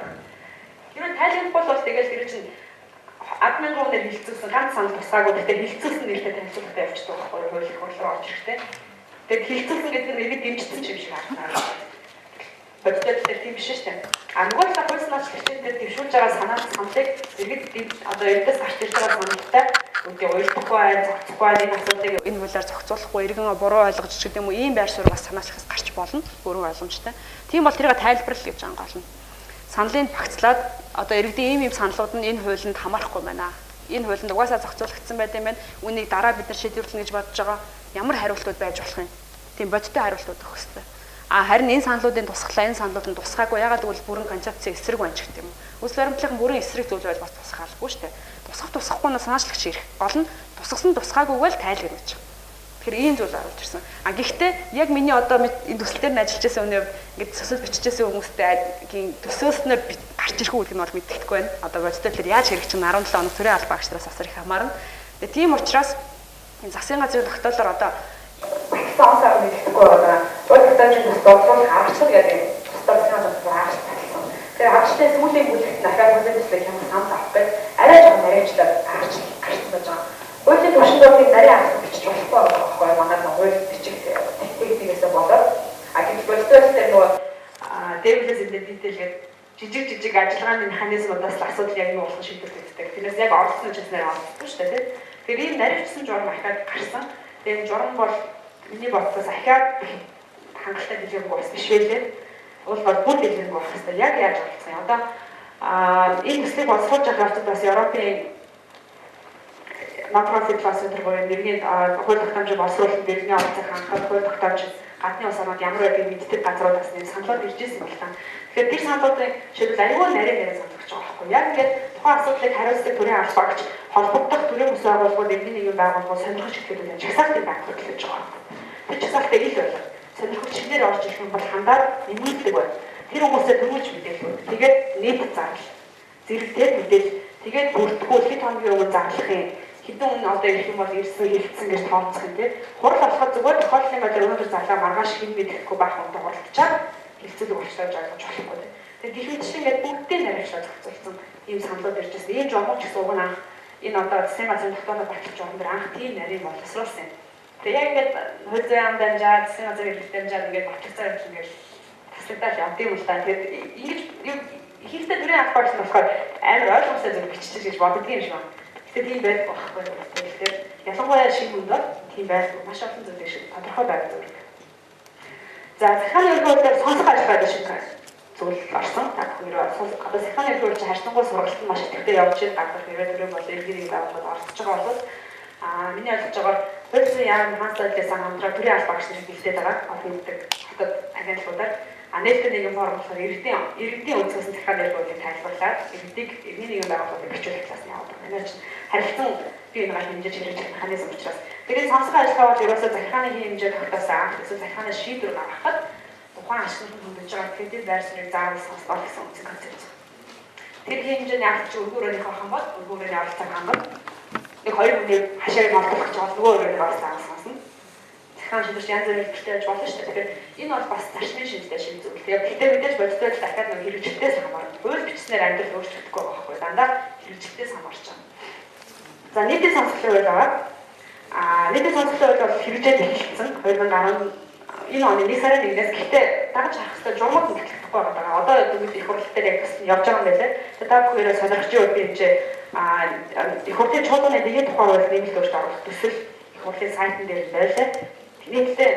Нийтийн сонсголтой холбоотойгоор 3 дугаар орчим шинэ зохицуулалтад орж ирчихлээ. Нэлээд наривчлах зохицуулж эхэлчихлээ сонсголоо. Тэгэхээр миний бодлоор урьдчилан тусмаас байхгүй яг дэлгэр наривчилж байгаа юм гэж ойлгоод байгаа. За нийтийн сонсголт зохион байгуулах журам батлахгүй их хурлын тогтоолын төсөл бас явж байгаа. За захааны хэмжээний сонсголтын наривчлсан журам бас батлагдах хэрэгтэй. Ингээд энэ бодлогот одоохондоо жоохон мэдээлэл байгаа юм болж байгаа. Тэгэхээр энэ одоо хэрвээ энэ дотор яг энэ сонирхолчдод миний бодлоор сонирхсан байгаа учраас энэ журмууд одоо ингээд явж байгаа байхгүй. Тэгээ бид нар ингээд мэдэхгүй байсан чи батлагдчих дагаа нэг оролцсон чинь ингэж л оролцсон шүү дээ гэдэг шагаалтж байгаа явуулах. Сонсголын үйл шийдвэр их хурлын байнгын орон дээр ачин гэсэн үг шүү дээ сонсгол гэдэг маань яг хэдэн минут хэдэн минут үг хэн үг хэн намайг хэлэх гэдэг. Тухайн орон нутгийн асуудлыг хүнд шийдвэр гаргаж байгаа орон нутгийн аль хэдийн орчих юм гэдэг асуудал аягүй чухал шүү дээ бодтой. Тэгэхээр энэ миний бүдэр уг анхаарал яг дагаж байгаа юм процессыг анхаармаар байна. За бас нэг санаачлаг. Иргэний улс төрийн эрхийн тухай хуулиар төсөл байгаа. Энэ төсөлд нь бас оролцсон. Үндсэн санаа нь болохоор шууд арчлалын хэлбэрүүдийг Монголд орчуулах юм үндсэн зорилготой. Саяны ярьж байгаа хууль тогтоомжийн захааны үйлдвэрлэлээс болоод бүгдээр нь иргэний оролцоохгүй. Төлөөллийн арчил иргэний төлөөллийг хэвлэж сайжруулах тухай. Харин нөгөө эхэндээ ярьсан шууд арчлалыг шууд орчуулах тухай хуулиудын саналууд бас явж байгаа. Тэгээ энэ одоо дөнгөж төслийн шатанда нэг 5 судлаач хөлсөлж аваад бичээд нөгөөдөл баахан юм уушаад баахан гадны судлаад авсан төслөө бичсэн. Одоо дараа 7 хоногоос орон нутгаар шилжүүлэх гэж байгаа. Би өөрөө ч гэсэн явах гэж байгаа. Нэг 5 судлаач нэг. Тэгэхээр энэ улсын эрхийн тухай хууль гэсэн нэртэй. Гэхдээ бодитолтой дотор санал асуулт байж байгаа байлаа зохицуулалт явж байгаа. Санал асуулттай холбоотой ажил явж байгаа. Энэ шууд арчлалын нүүр хэлбэрийг одоо зохицуулсан улсуудын зөв харьцуулсан судалгаа гэж тавьчихсан тавьсан байна. Ардын санал судалгааг хөргөөр хэрэглэдэг. За хууль тогтоох төлөвлөгөөний тодорхой асуудал хилцүүлгээр оруулах гэдэг аженда сеттинг гэж ярьдаг. Ажендад нь асуудал оруулахыг бас энд ойлгодог. За citizen initiative буюу иргэн их хурлын объект эсвэл засгийн газрын объект сонирхгүйг асуудлыг олонний анхаарлыг төвд авчираад гараас цуглуулад энэ асуудалгаар хууль батал үгүй болсон асуудал явуул гэдэг юм механизм байдаг. Тэрийг алгадж чаддаг. Тэр энэ механизмыг бас зохицуулж байгаа гэж ирсэн байж байгаа. Сонгогдсон болон танилцсан тушаалын игүүл натх бол тусдаа хууль эрхлэгчээс явж байгаа тийм сая зөрчил амт хэлцэгтэй маргаан болоод байсан шүү дээ. Ерөнхийдөө бол яг нь рекордыг бол рекордж яадаг юм игүүл натхыг бол их цөөх ус тэгэлдэг байж одоо бол 15 ус байгаа. Тэгээ жоохон болгоомжтой. Тэгээ дээрээс хамгийн гол нөгөө сонгогдсон болон танилцсан ус өөрсдөө нэг баталдаг учраас ус аваад хэрэглэхгүй юм шиг байна л да үндсэн тийм. За эрдэнэ санаачлал гэж энэ чинь төсөлтэй бид товчхон танилцуулахад юу ойлгож байгаа гэхээр хууль тогтоомжийн төслийг хууль санаачлал шууд хөгжихийг ойлгож байгаа. Одоо бол үндсэн хууль заасаар эргэн хууль тогтоомжийн төслөөр хууль санаачлал уламжлалаа гэж бодлоо. Тэгээ яаж уламжлах нь, хин яаж уламжлах нь ямар ч тариа зохицуулалт байхгүй шүү дээ. Тэгэхээр тэр нь нэгдүгээр тариа зохицуулалт байхгүй гэдэг чинь яаж ч болно гэсэн үг байхгүй боддог. Нэг гişүүдээ очиход байдаг төслөө юм уу 10 гişүүдээ уулзаа тайлбарлах юм уу телевизээр гараад дахин яриад байх юм уу тийм ямар ч олон зарим төслийг хэрэгжиж болно. Мэдээж яг тэр бүгд ээлжтэй. Гэхдээ энэ дээр болохоор хууль тогтоомжийн төслийг санаачлагчид өгчүүл санаачлагч төр асуудлыг заавал цаашаа санаачлах хэрэгтэй гэдэг үүргүүд орж ирж байгаа. Гэхдээ энийг зөвхөн нэг юм биш. Бид нар гарын үсэн дээр нь яриад байгаа 5000 гэсэн одоо ортгоо явж байгаа. 5000-ын гарын үсэг зурсан хууль тогтоомжийг бид жишээлбэл ерөнхийлөгчд ч гэдэг юм уу тийм ээ засгийн газар үүнийг санаачлаа гэдэг авч тавьчих байгаа. Тэгэхээр үүнийг яг тэр чигээр зааж санаачлах хэрэгтэй. Хууль санаачлах. Яг бол иргэн их хууль санаачлах болохгүй шүү дээ Монгол хэсэг зүйлээ. Тэгэхээр сонгох хууль санаачлалаар дамжуулж байгаа гэсэн. Санаачлахгүй гэдэг нөгөө санаачлагчд нь таалагдахгүй байгаа бол тухайн асуудлаар санал асуулга явуулах зохицуулалт орж ирж байгаа. Энэ үйлдэл цааш нь явуулахгүй гэдэг асуудал. 5000 оны байр суурийг илүү олон хүнээр баталгаажуулах гэж оролдож байгаа гэсэн үг байхгүй. Санаачлаад тэр чигээр нь оруулах юм бол харин ихтэй хууль батлах эрх мэдэл бол Монгол улсын их хурл байгаа учраас их хурл тэр хуулийг яаж батлах нь бол эдгээр ярих. Тэрийг бид нар одоо орчихгүй яг энэ чигээр нь батлах 5000 оны болж байгаа гэж бас хэлж болохгүй. Яг эдгээр 76 оруулагч 76 он 5000 оны биш 3 сарын төлөөлөл шүү дээ тийм биднээс илүү легитим чанартай илүү арчилсан гэж ойлгож байгаа тийм илүү концепц тийм учраас эхнийх нь бол энэ төслийг ингэж оруулж ирнэ гэсэн санаа авч байгаа. Одоо бол төсөл ингээд санаачлаад юу гэдэг одоо яг эд юу явж сонгуулийн үр өгтгүүд явж штэ. Үр өгтгүүдээр баахан залгачаад хүнийг хууль болгож ясан нам нь хуулийн эдгүүд оруулж ахиж систем болон үр өгтгүүд батлаад зөвлөж ихсаас болоод тэр хаалтраад ажил явуулах байхгүй бол тэгэхээр хүнлэгээс юм уу иргэд оруулж ирэх юм аа биш штэ. Чи маш хүчтэй дагдаг үг болж штэ авч ирдэг. Дараагийн хүн хууль тогтоох хүнлэгээс асуудал байна. Энэ бол хууль тогтоомжийн төсөл чанд байхгүй. Гэхдээ энэ асуудлыг хийх. Одоо шат гэрүүл төсөлд хоол 4 жил боллоо штэ юм одоо нэг хэсэг юунаас өмнө батлах юм шиг байна. Одоо буухаас өмнө гэх юм да. Ингээд хооллоод байгаа байхгүй. Ингээд одоо хэлцээ юу болох вэ ингээд урагшлах асуудал. Яг бол төсөл нь аягүй удаан байсан шүү дээ. байгаа. За сан тусалга санаачлах гэдэг бол яг энэ асуудлыг сан тусалгаар шийдвэрлүүлэх гэдэг санаачлал. Иргэдээ энэ бол сонгуулийн төвшин том ажил гэсэн үг. Яг бол нөгөө сая бид баг дээр орон сонгуулийн санал хэрэгтэй. Энэ бол маш том нүсэр ажиллаа. Гэхдээ энэ дээр хизээ хүрдэг болохоор өмнөх 2 арга зам амжилтгүй болсон тохиолдолд гарын үсэг хаалж мэдээлээ 5 байснаа 10 байснаа одоо энэ сан асуудлыг үндэсний төвшөнд олгож байгаа 80,000 хүний гарын үсэг гэдэг бол бичигдсэн. Тэгээ үнэхээр 80,000 хүний гарын үсэг цуглуулж чадвал түүгээрээ сан асуудлыг шууд одоо их хурц заалахаас аргагүй байж дорн дээрээс нь сан асуудлын үр дүн шууд өөрөөр тэлбэрчээд явах хэрэгтэй гэсэн. Ийм зохицуултад орж ирж байгаа. Тэгэхээр энэ бол ганц одоо шинээр бодож авсан зүйл ерөөсөө биш. Маш олон улс орнууд энэ чигээр хэрэглээд явж байгаа. механизмууд байна. Гэхдээ маш ховор хэрэглэдэг. Энэ бол айгүй тийм сүүлийн аргууд баггүй төр иргэд хоёр хоорондоо үнэхээр уулзраа болох төслүүдэд гарч ирэх аргууд. Гэхдээ нэг том давуу нийлээд жишээлбэл бид Швейцарыг шааж явдаг шууд арчлын усаар санал дандаа болдог гэж ярьдаг. Гэхдээ бүтээл дандаа болдог байхгүй. Маш цөөхөн болдог одоо санал асуудал байсан учраас түүнийг харах юм бол харин бол одоо санал асуудал аваад унж магадгүй гэдэг айлттай учраас устрын хүчнүүд нь маш их зөвшөөрөгдөх байлаа баталгаасан. Яг бол багцлаа араас 50,000 хүний гарын үсгээр шинэ тухайн үедээ дижгүй санал асуудал гарч болдог байхгүй.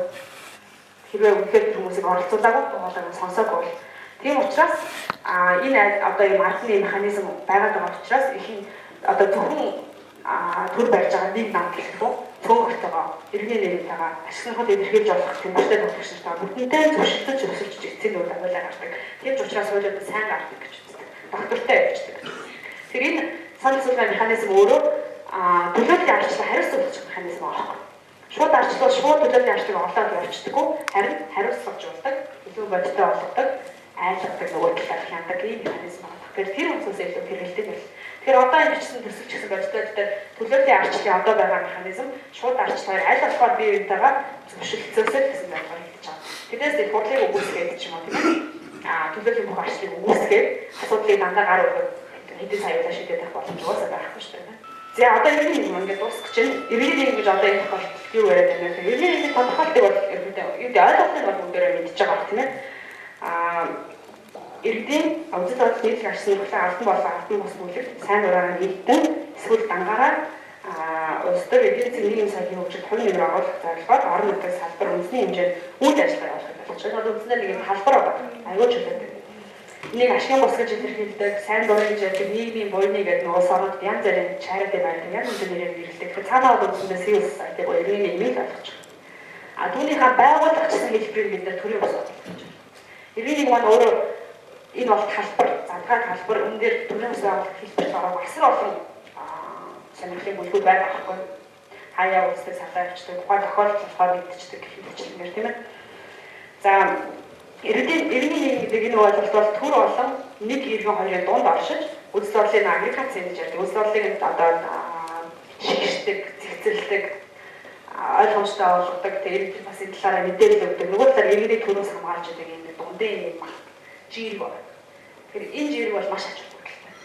Яг тэр иргэний оролцоо гэдэг нэр томьёо дотор бид нар дандаа нэг дорж дулмаг ойлгох гэдэг байхгүй юу? Гэтэл нэг ширхэг дорж дулмагийн мэдлэг чадвар, төвчээр бүх асуудлыг шийдэл араас нь гүөх тэр одоо цаг зав боломж байдаг байхгүй.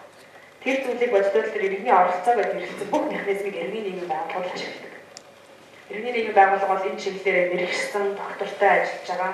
Энэ чиглэлд илүү хүсэлтэй одоо сэтгэл өнөмшлөх өндөртэй нөгөө талаар иргэдийг төлөөлж чадах үс тэр бүлгүүдийг ойлгож байгаа. Бид нар тэр иргэний оролцоо гэдэг ингээд нэг талаар ингээд баахан механизмууд үүсгэж байгаа юм шиг үлдээ. Тэн дээр ингээд нэг хороо одоо юу гэдэг нэг энгийн иргэн орж ирээд яриад гэж бодож байна. Гэхдээ бодитолтой дандаа тийм байдаг. Саяны дээр санал асуулгын механизм ярьж байгаа тийм ээ гарын үсээс сонсох дандаа том иргэнийг байгууллагад авчиж байгаа. Нэг иргэн яаж саяны хойны гараас асуув. Тэр нөөц боломж нь хаана вэ? Олон төрлийн ус агуулгууд нэгтчиж ирдэг.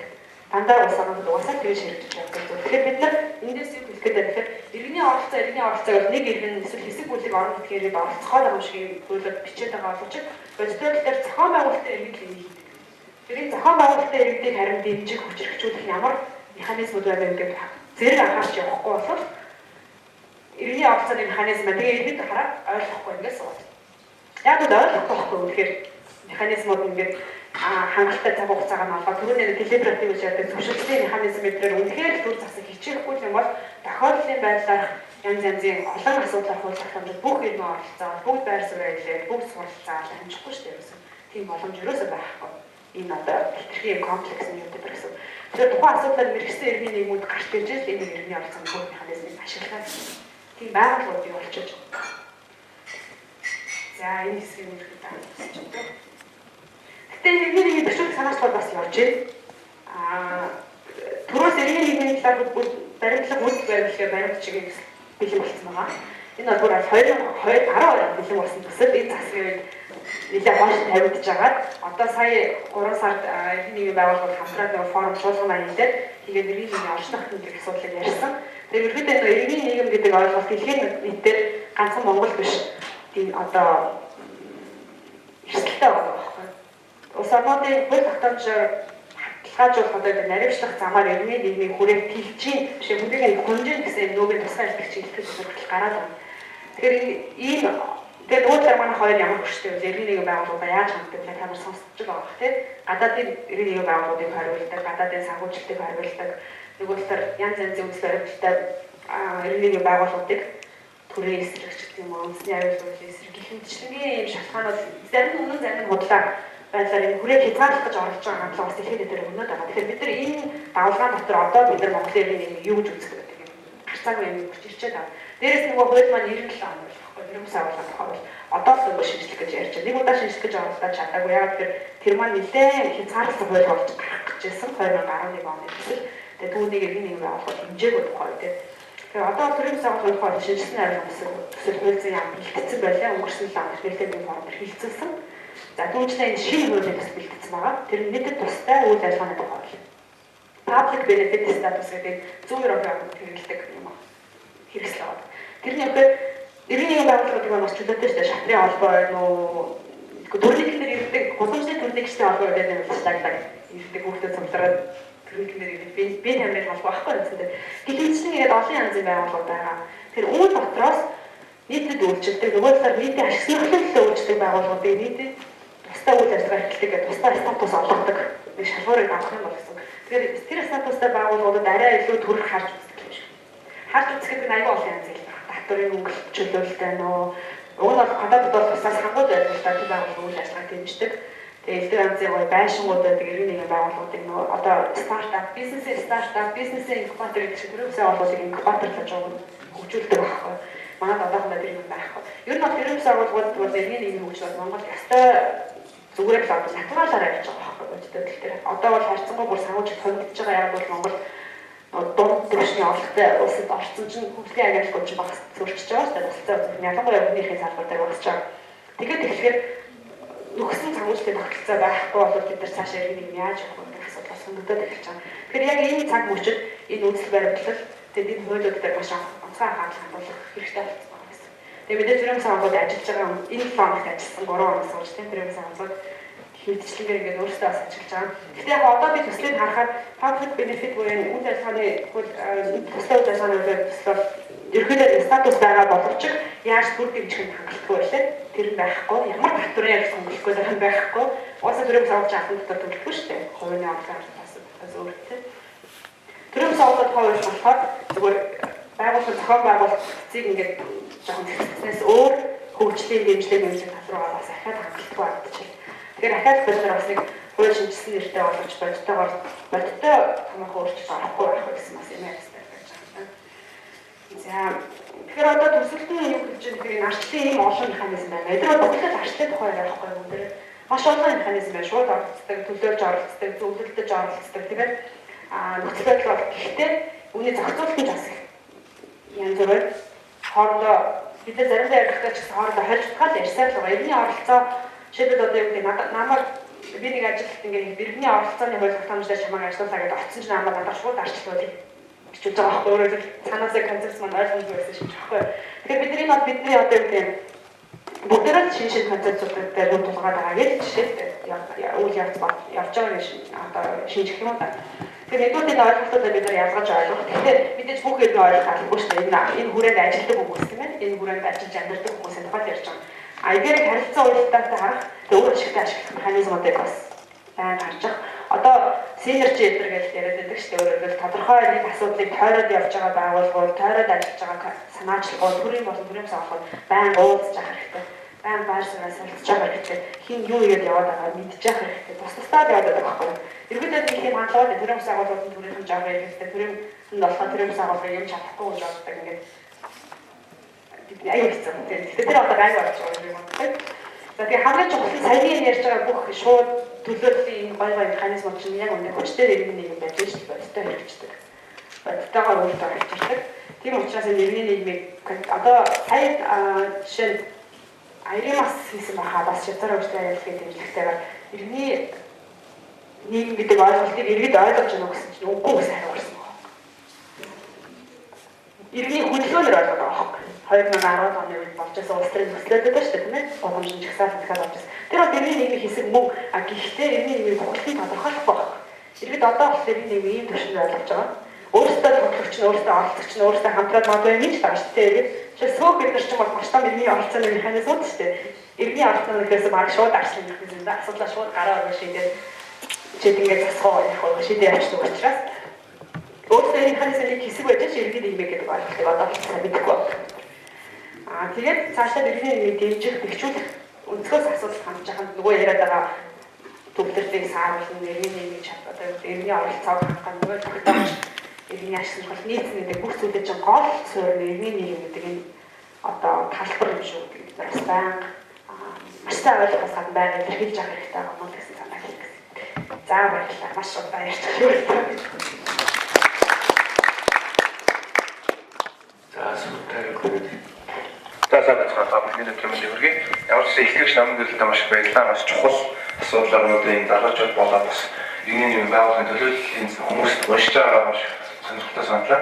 За тэр ном Батбаав гэдэг Монсыг сургуулийн социологч магистрийн ганцлогын магистрат. За тэр нэг хоёр асуулт нэг санал хэлэх гэсэн. Нэгдүгээр бидний демократик гэсэн гадаадын олон улсын ойлголтыг бол яг Монголын дээр арчлаж орчуулж байгаа. Тэгээд энэ арчлал гэдэг ойлголт маань өөрөө түрүүний ярьдаг шиг делибератив утгаараа ч гэдэг юм уу либерал утгаараа гэхээс илүүтэйгээр яг идеологийн төвшөнд бидний цаашаа өргөд маргаалны болоод бүх өргөл абсолют утгаараа авч явах тийм ихэд өргөж бидрэх өргөл болж чадах уу? Энэ дээр өөрөөр бас байсаас асууя. Хоёрдугаар бид нар өөрөөр justice, freedom ч гэдэг юм уу, liberty ч гэдэг юм уу чухал өөрөөр олон улсын хүний human rights-тай холбоотой болон арчлалын үнэт зүйлстэй холбоотой ойлголтуудыг яг Монголын нөхцөл өөрөөр яг өнөөдрийн түвшнийг ойлгож байгаа болоод ойлгоогүй байгаа асуудал нүрийг юутай холбоотой гэж шийдлээ үздэг байна. Гуравдугаар миний санал болохоор ер нь бид нар яг арчлалын талаарх мэдлэг боловсрол ч юм уу ойлголтыг хөгжүүлэхгүйгээр бид нар арчлалыг байгуулах боломжгүй. Тийм учраас бид нар тодорхой өөрийнхөө хувь нэмрийн үүднээс ч гэсэн энэ арчлалын тухай ч гэдэг юм уу иргэдэд оролцох тухай иргэний байгууллагуудын тухай бас ярилцаж бас бие биендээ холбоотой мэдээлэлд хуваалцаж байж бид нар өөрөөр арчлалын тухай ч гэдэг юм уу демократик гэдэг ойлголтыг илүү олон хүмүүс хүрэх боломжтой гэж боддог. Тийм учраас бас ялангуяа иргэний нийгэм байгууллага төрийн ус байгууллагуудын оролцоо энэ дээр маш чухал шүү гэдэг бас хэлье. За баярлалаа. Энэ асуултыг бид тиймсээ ойлгосон. Тэгэхээр одоо арчлал гэдэг одоо арчлалын зүгээр буулгаад байгаа ойлголт маань цаашаа бидний хүсэж зорж мөрөөдөж явах зүйлгүй санагдаж байна. Ер нь идеологийн юу одоо ямар төвшин асууж байгаас байна. Би бол яг идеологийн төвшөнд л би бас боломжтой. Өөрөөр хэлбэл Монгол үйл идеологи. Одоо нэг гэсэндээ коммунизм гэсэн идеологи байсантай арчлал гэсэн тийм идеологи байх боломжтой. Коммунизм ч өөрөө арчилсан шүү дээ. Яг нь хэлбэр нь байгаа. Тэгээ өнөөгийн төвшөнд яг юу вэ? Би асуудлыг одоо хэлчихсэн. Гэхдээ зөв миний бодлоор бид нар одоо Монгол хэлээр өөрөө онцлогтой тийм бид нар одоо гүйлээ сайн юм шиг тав ухаа зөв хөвгөөнтэй энэ бол маш олон тохиолдолд анхаарах зүйл аргагүй байх байхгүй сонирхлын адилхан бодлого шал өөрөө зөвлөх хэрэг багтаг үнээс шалтгаалаад бидний Монголын онцлогоос шалтгаалаад гэхдээ ерөнхий засаглалын хэлбэр маань эрс өөр байх боломж байгаа гэдэг би гайхаад байна. Яг бол бидний Монгол хүн боловч бас л үл байхгүй. Тэгээд хүнд хамаатай эсвэл их гэж ярил хүнд хамаатай одоо ясвалхууны дээр ойлголцож тийм ээ уусаар момсорч гэх юм эсвэл тэр зүйлүүдийг бид нар учиргүй одоо гадаадын хүнээс өөр гэж яхаа үргэлжлэж байгаа. Миний бодоод Монголын онцлогоор соёлын төвшин, уламжлалын төвшин, ахуйн төвшин байна. Тэрс яг цаад хүний хүн чанар юм бас биш байж магадгүй тийм одоо найдлах шиг юм мэдгүй шүү дээ. Тийм учраас засаглалын хэлбэр маань өөрөө хүний мөн чанарт хэлбэр суурьсан. Өөрөөр хүн болон өөрийн асуудлыг шийдвэрлэх эрх чөлөөтэй бөгөөд чадвартай утастай гэсэн энэ бүхэл үйлчлэгээр арчид өөрөө суурилж байгаа шүү дээ. Тэрнээс биш зарим хүн чадахгүй гэдэг бол угаасаа л түүхийн туршид явж ирсэн. Эмэгтэйчүүдээ сонгуулийн 100 жил амьдсан.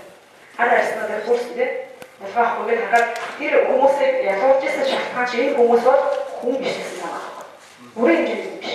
Гэвч одоо чи ямар амьсгалтай хаан төрсөн ямар мэдлэг олцолтой тийм сэтгцийн өвчтэй байна. Тэрнээс чи үл хамааран чи бол өөрөөр амьдралыг чиний гаргах гэдэг зүйл чи өөрөө боддог. Энэ үндсэн юм бас ихэд байгаа болохоор би энэ бас би бол өөртөө өөрөө гэдэг Монгол хүн болгоно бас энэ чадвар байгаа учраас энэ арчсан засаг юм болох гэж найдаад байна. Гэхдээ тэрийг хэрэгжүүлдэг аль ямар механизм илүү хэрэгжих вэ? Ямар механизм бодтой хэрэгжих юм? Шууд арчлан яваад делибератив юм уу? Орон нутгийн төсвийн зарцуулах юм уу? Хууль тогтоох одоо тэр сонголт аяагаар араас хууль тогтоох уу? Энэ бол дараагийн асуудал байна. Механизм дээр тийм. Тэр дээр бол тусдаа онцлог ярьж байна. Монголын онцлог ярьж байна. Зүгээр суурийн философид бол ингэ бодлоо боломжтой болж байна. Хоёрдугаар нь юу вэ? Хоёрдугаар нь тэр нөгөө justice freedom liberty-ийн арчлын үнэт зүйлүүд шүү дээ. Яг эдгээр өөрөөр яг өнөөгийн Монголд өөрөөр байгаа гэж ойлгож байна уу? Эсвэл хэрэгжүүлэхэд маш их асуудалтай байгаа гэсэн тийм хандлага гарч байгаа юу гэж байна? Айгуу ерөнхий асуудал байна л да тийм. Энэ ойлголтыг тийм мэдэн шүү дээ. Хүмүүс одоо энэ сууж байгаа хүмүүс миний бодлоор ойлгоно сурж байгаа, хэмжээгээр ажилладаг хүмүүсийн ялангуяа бүр сайн мэдж байгаа. Мэдээж бүх иргэдийн одоо юу гэдэг дэлхийд бөгөөд итгэл үнэмшил болсон биш үү магадгүй тийм. Тэгээд уус их чанаргүй. Бид нар очиргүй одоо юу гэдэг хөгжсөн орнуудаар ингэж барьж аваад тэгээд ч очоор энгийн нэг иргэдийн ойлголтыг бас тийм сайн мэдэхгүй шүү дээ. Сонирхож байгаа хүмүүс л гэдэг шүү дээ. Тэгээд ажилладаг хүмүүс нь тэгээд тэр орчинд амьдардаг хүмүүс нь илүү мэдж байгаа байхгүй.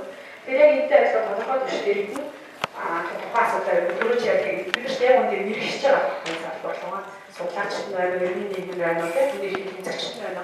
Тэгэхээр ингээд мэдхий угаасаа хойд байхаас харахгүй байна. Гэхдээ нийтлэг соёл бол мэдээ цаана байх хэрэгтэй шийдвэр гэдэг. Ахтаа энэ наад захын соёл. Энийг бол мэдээж яг хөгжлийн шатнд явж байгаа. Би бүр хангацсан гэж хэлэхгүй одоо заримдаа хэлдэг газар эндээ гардаг үргэлжлүүлсэн яаж байгаа. Тэгээд тэр нь бас нэг хоёр зөв буруу хэлснээс хамаарч тийм хүн гардаг газар хүн гарахгүй газар хөгжиж зураад яваад хүн боддод гарцаар гарсан. Асуу азраад байна. Яг л хууль өөрөө тийм хийсвэр байсан гэж болохгүй байхгүй. Бидний амьдралаас орно гэх хэрэгтэй. Тэгэхээр бид өвлөө тэгээд хийсэн бол буруу хууль. Тэгээд буруу хуулийг хууль учраас даах гэдэг маань аюу хатуу шаардлага байна.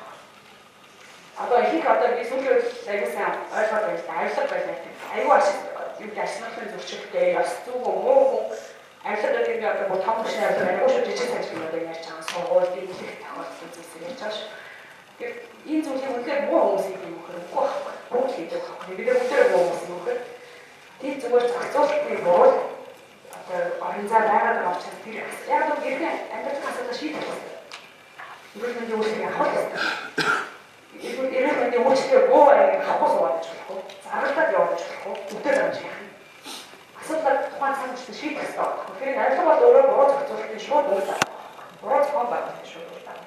Тэгэхээр бид нар бодитоор миний ашигласан бол бодитоор миний эрүүл мэндийг хөдөлж байгаа тохиолдолд мэдээж хэрэг би одоо шийдээд тийм юу гаргах та найзлаа ингээд шүүгд хангах ингээд бойлоо нэгтэй ингээд баахан нэлээд явуулсан чинь өөд жагсан учраас шүүг шат өөр юм шиг орж ирж байгаа.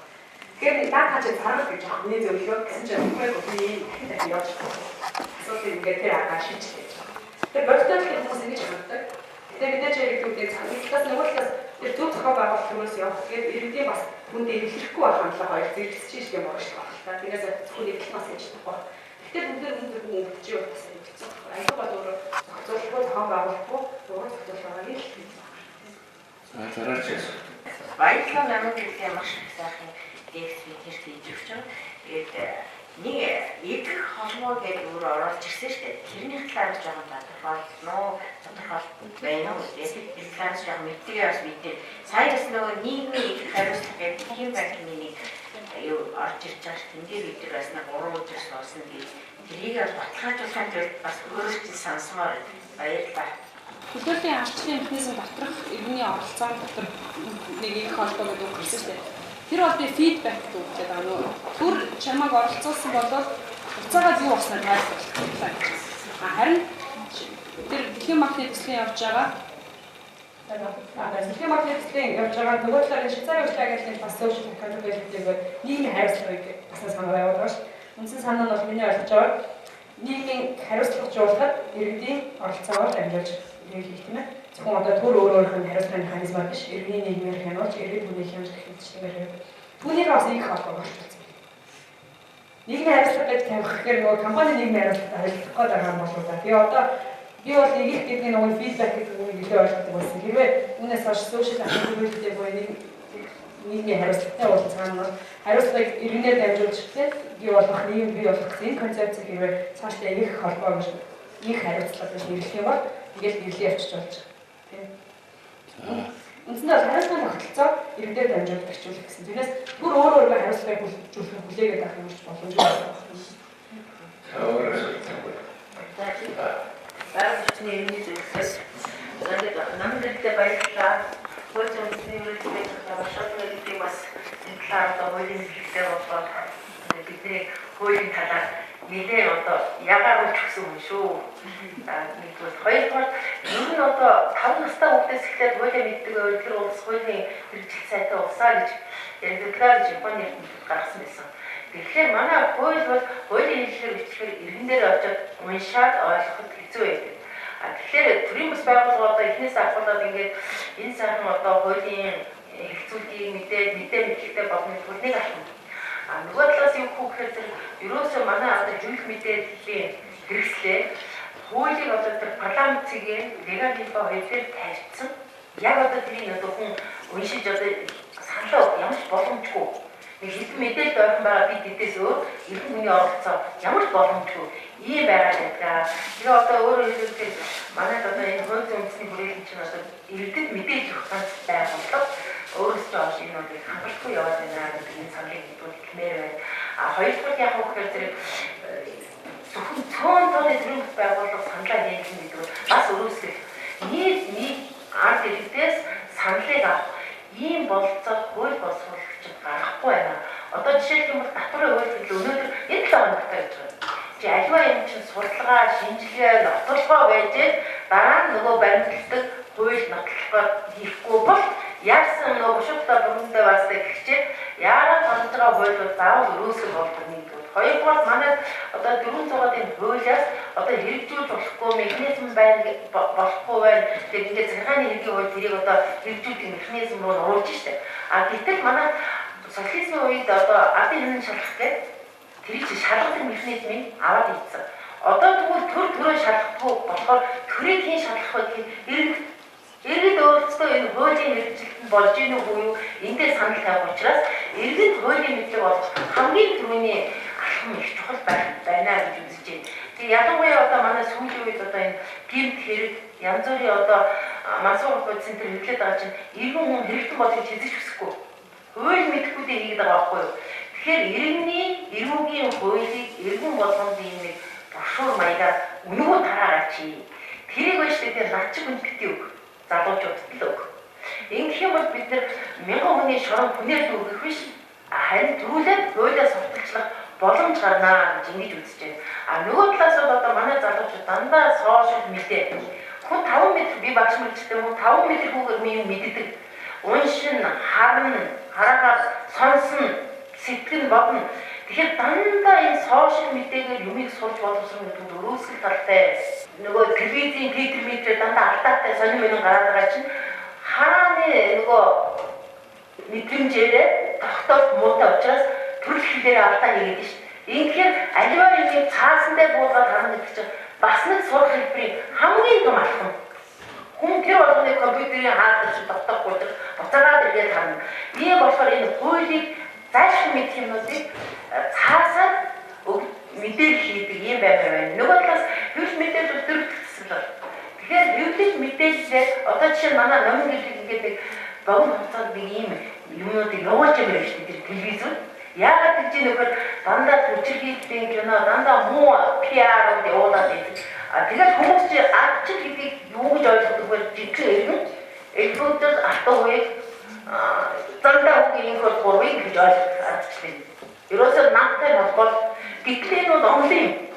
Тийм учраас энэ одоо дэлхийн тахны мөрдөж байгаа энэ чухал онлын энэ нийгмийн хөгжлийг өгшүүлж байгаа энэ нэмийг яг зөв тайлбарлаад ингээд телевизээр өөрийн чинь ийм лекцүүдтэй богино хэмжээнд сая яг ярьдагчтай арай цомхон болгоод энийг ярил иргэд арчил гэдгийг ядаж ойлгох байхаа. Үгээс үгэнд болоод намтай болгож ойлгоод байгаа байхгүй юу? Тийм учраас энэ нэмийг сайхан ойлгож өгөөсэй. Ард иргэд бүртэмжтэй байвал их боломж юм байна. Тэгэхээр баярлалаа сайн лекцсэн. Залуучуудаас өргөн оролцох зүйтэй байхаа гэж бодож байна. Сая яг нэг үнцэн асуудал гэдэг нь одоо яг иргэний оролцоо гэдэг бол ажил зүйн харьцангуй одоо empower буюу яаж оролцох вэ? Юунд оролцох байгаа мэдж байгаа иргэд бас холбоотой шүү дээ. Тэр олон иргэдийг мэдээлжүүлэх, мэдлэгжүүлэх процесс яг үүгээр болсон байгаа байхгүй юу? Тэгээд яг энэ чиглэлээр бас шинэ ажил хийж байгаа юм байна. Одоо бид харьцангуй дүүжлэлээр 10 жил болж байгаа. Дэлхийн форум дээр legal empowerment буюу иргэдийн хэрэгцээ мэдлэг чадварыг хэмжих үндэсний тогтолцоо ингээд цаашдаа 4 жилийн ажил явна. Эхний ээлжинд иргэдийн яг хэрэгцээ ямар мэдлэг татагдаж байна. Тэгээд тэр хэрэгцээ гэж нэрлэхгүй байна. Яг тэр 10 аягүй сонирхолтой юм байна. Яг нь өнөөдөр зүгээр амьдралын проблем байгаа. Тэрний хэрэгцээ үйл дагавартай байна. Яг бүрэн асуулт чам хоолноос сурах гүйлж. Эсвэл амьдралын проблем зөндөө байгаа байна. Жишээлбэл арсан бараатай чадвар байж болно, сүг хөтөж чадвартай оснак нэлээд мөнгө авсан ч гэх юм. Ерөөсөө аюул проблем мөн байж байгаа байхгүй. Тэгэхээр тэрийг гэхдээ хууль асуулт гэж томьёолж илэрхийлж мэдгүй юм байна л да. Хууль цаана хууль өөр тавтай. Хуулиар зохицуулсан байгаа юм байна. Тэгэхээр энэ өдөр тутмын амьдралын проблемыг нийлүүлэх зорилготой энэ онд ингээд 8 сарын турш судалгаа хийж байгаа. Тэгэхээр судалгааны зөвлөгөөр би ажиллаж байгаа байхгүй. Тэгээд дээрээс насар олон бас стори судалгааны хүмүүс нийлж ажилладаг өдөр. Тэгэхээр энэ ингээд эхний ээлжинд иргэдийн яг ихтэй үйл дагавар ямар амьдралын проблемыг илүү тохиолдож байна. Түүнийг шийдвэрлэх чадвар тийм байна уу? Тэгээд шийдвэрлэх арга замаа хаанаас олж сонсох юм бэ? Ямар арга замаар мэдээлэл авах юм бэ? Тэр арга замыг яаж ойлгох вэ? Ямар механизм байгаад зүгээр үү? Ингээд цаашаа хөгжлөд явах ажил юм. Тэр яг айгүй чухал асуудал таас мэдчихээн. Оролцоо гэдэг бол харьцангуй чадвартай иргэдийн асуудал байна. Санаа гаргах гэдэг. Тэгээд нэг 3 асуудал байгаа юм. Нэгдүгээр тэрийг хэлэхэд дурдгацсан сангуудын талаар тийм гал орнос улс төрийн сан гэх юм, боловсролын сан гэх юм. Эдгээр сангуудыг Монгол утгшуулах гэх юм тийм боломжийн талаас өгч үзсэн үү? Тэрийг одоо оруулж байгаа ажиллаж байгаа хүмүүстэй юм нэг байлаа зөвхөн болов уу гэхлээр хэлээд өгч гисэн. За хоёрдугаар асуудал бол Монгол төрийн бас байгууллагын тоо бол маш ихтэй нэгдэж байгаа. Жишээ нь тэгээд бол 3,000 байсан бол одоо баг 23,000 болсон байна. Энэхүү тоо нь одоо шинжтэй гаргахыг харьцаж байгаа юм бол тийм ер нь төрийн бас байгууллагын тоо нэгэн байгууллага ямар нэг байлаа чанарч байгаа гэж ойлгож болох уу гэдэг ойлгох асуулт. За гурав дахь нь миний бодлого юм байна л да. Ихэд манай иргэний нийгмийн аливаа нэгэн байгууллагууд бол жирийн иргэнээ сонсно гэхээс илүүтэйгээр аль нэг улс төрчийг ирээд яриа гэх бол их хөлгийн боолч гэж юм тийм. Иймэрхүү байдалтай байгаа тийм. Харин нөгөө улс төрчний иргэнгүүдээ илүү популизм шиг юм судлаа дараах шиг юм. Иймэрхүү байдал байгаа. Тийм учраас нөгөө иргэний нэгэн популизмаар яаж хооронд нь ялгаж салгах улс төрч жирийн иргөө яг байрны хэрхэн сөрүүлж иргэний нэгэн байгууллагын иргэний нийт тавьдаг тийм байгууллага хэзээ болж яаж болох вэ гэж асууж байна. Та хаалсан байлаа. Олон янзын юм байна. Одоо яг би өчигдөр сан судалж байгаа юм. Тэгэхээр одоо энэ чинь үгүй. Зүгээр энэ миний асуудал сайн үнэлцэн сан болоод public benefit status буюу нийт тустай үйл ажиллагаа эрхэлдэг гэсэн бүрэн бус байгууллагуудыг төрөөс дэмждэг сан тайгаа зур гадаад Европ орнууд ялангуяа зүүн болон төвөөр орнууд байдаг. Тэр сангаараа дамжуулж хөгжлийн дэглэг маягийн зүйлс өгдөө тэрнээс шалгаад хэрэгжүүлэхгүй болсон. Илүү байгууллагын хөгжлөн ханддаг. Тэгэхээр одоохондоо тэр шинэ хууль дээр бол сангийн зохицуулт байхгүй л дээ. Тэгээд сангийн мөнгө авах бодлого багтаа яваад өгөх яах юм аа. Уул нь тэр сан бол ганцхан төсвөөс хамааргүй олон улсын хөгжлийн агентлагууд төсөв иргэдийн хандив тэрийн байгууллага өөрсдөө хурааж байхыг үүсэхгүй л дээ. Яг тэр бид нар сая тэр иргэний нэгэн байгууллагын хөгжлийн хууль дээр яг ярьсан байхгүй. Нэг төрөм байгууллагыг асуудал байгааг. Тэгээ өөрсдийнхөө иргэний нийгмийнхээ нэг сектор хувьдаа нийтийн асуудлууд юмээс хин ч анхаарахгүй өөрсдөө цаг хугацаа зарцуулж чадахгүй. Ингээд байна. Жишээлбэл иргэний нийгмийн байгууллагууд өөрсдөө чадварч хэрэгтэй, менежментээ сайжруулах хэрэгтэй байна. Нэгдсэн судалгаагаар хангалттай тогтолцоотой олмоор маш олон зүйл байгаа. Дараа үеийн бэлтгэмээр залуучуудад хүрэх юм тийм. Нэг одоо жишээлбэл юу гэх мэт асуудлаар ажилладаг. Тэрнтэйгээ зурлах цаг зав боломж байгаа. Нөгөө талаар дэмжлэг хөргөлийн дэвш одоо яг савуу дэвшиг үзүүлж байгаа юм тогтолцоо чинь тэр байгууллагын хөгжил рүү, байгууллагын хүний нөөц рүү биш. Дандаа зөвхөн үйл ажиллагаа чиглэсэн иргэд шууд яг цалин үйлдвэрлэлдээ тусгай гараа авчдаг байхгүй. Тэгэхээр энэ чинь доктортой хөгжих тогтолцоо олж байгаа даа. Тийм учраас зөвхөн ялангуяа санхүүжилтөд өсөх хэрэгтэй байгаа. Тэгээд түүнийг нэг шийддэг арга нь бол public benefit status-ыг олгодог сан байдаг. Гадаад бол тэгэхээр манай хотоохондоо санг 50 байна. Зөвхөн манай тавьчаа сангийн санхүүжилтийн хөсөр юу авах, сан хэм байх, сан яаж хуваарлах гэх түмэн асуудал үүснэ. Сангийн нэг зөвлөлөөр сан тэр нь хинтэн дөрвөлж мөнгө өгөх, шалгаруулах, шудраг усруулах. Бид нар бас тэгэхээр туулахаас өөр аргагүй дээ. Энэ арга цаана туулахаас өөр. Бусад төрлийн салбар олон байсан баг. Тэргээс болчихсон зэрэг зөвлөж байгаа. Энэ болчихсон зэрэг сан маань гэх юм ингээд устрын амчин сан тийм шинэ зүйл. Тэгээд бид нар л нарийн ороогүй. Монгол улс зүгээр одоо миний ойлгож байгаа ийм олон төрлийн яам болгоны зэрэг олон төрлийн сан байх гэсэн хинжихгүй болж байна. Ер нь түрээ боллоо. Тэгж ойлгосон. Яг бол сан сайн хэсэг болгосон шүү дээ. Тэгэхээр тэрний яг санхүүгийн нэг эцэс өвлөрсөн тогтолцоотой жоохон хөдөлгөөн яваад байна гэж бодсон юм шиг байна. Үсэндээ Тийм бид болохоор олон сангуудыг бол хэмжихгүй байгаа гэж харсан. Хувийн сангууд бол ямар ч асуудал байна. Хувийн сангууд гэж. Намын гэрэлтэй өнөөгийн көсөд энэ хөлцийг ирсэн та бүхний өмнөөс талархтай илэрхийлж цаашдын судалгааны ажиллаж манай өнөөдрийн лекцэн бас оролцсон манай хүмүүс маань бас асуудал хасаад үгүй бүтээгч салбарт хэлсэн аян явд бас баярлалаа илэрхийлж ингээд намын гэрэл өнөөгийн хөтөлбөртөөс хэлж байна.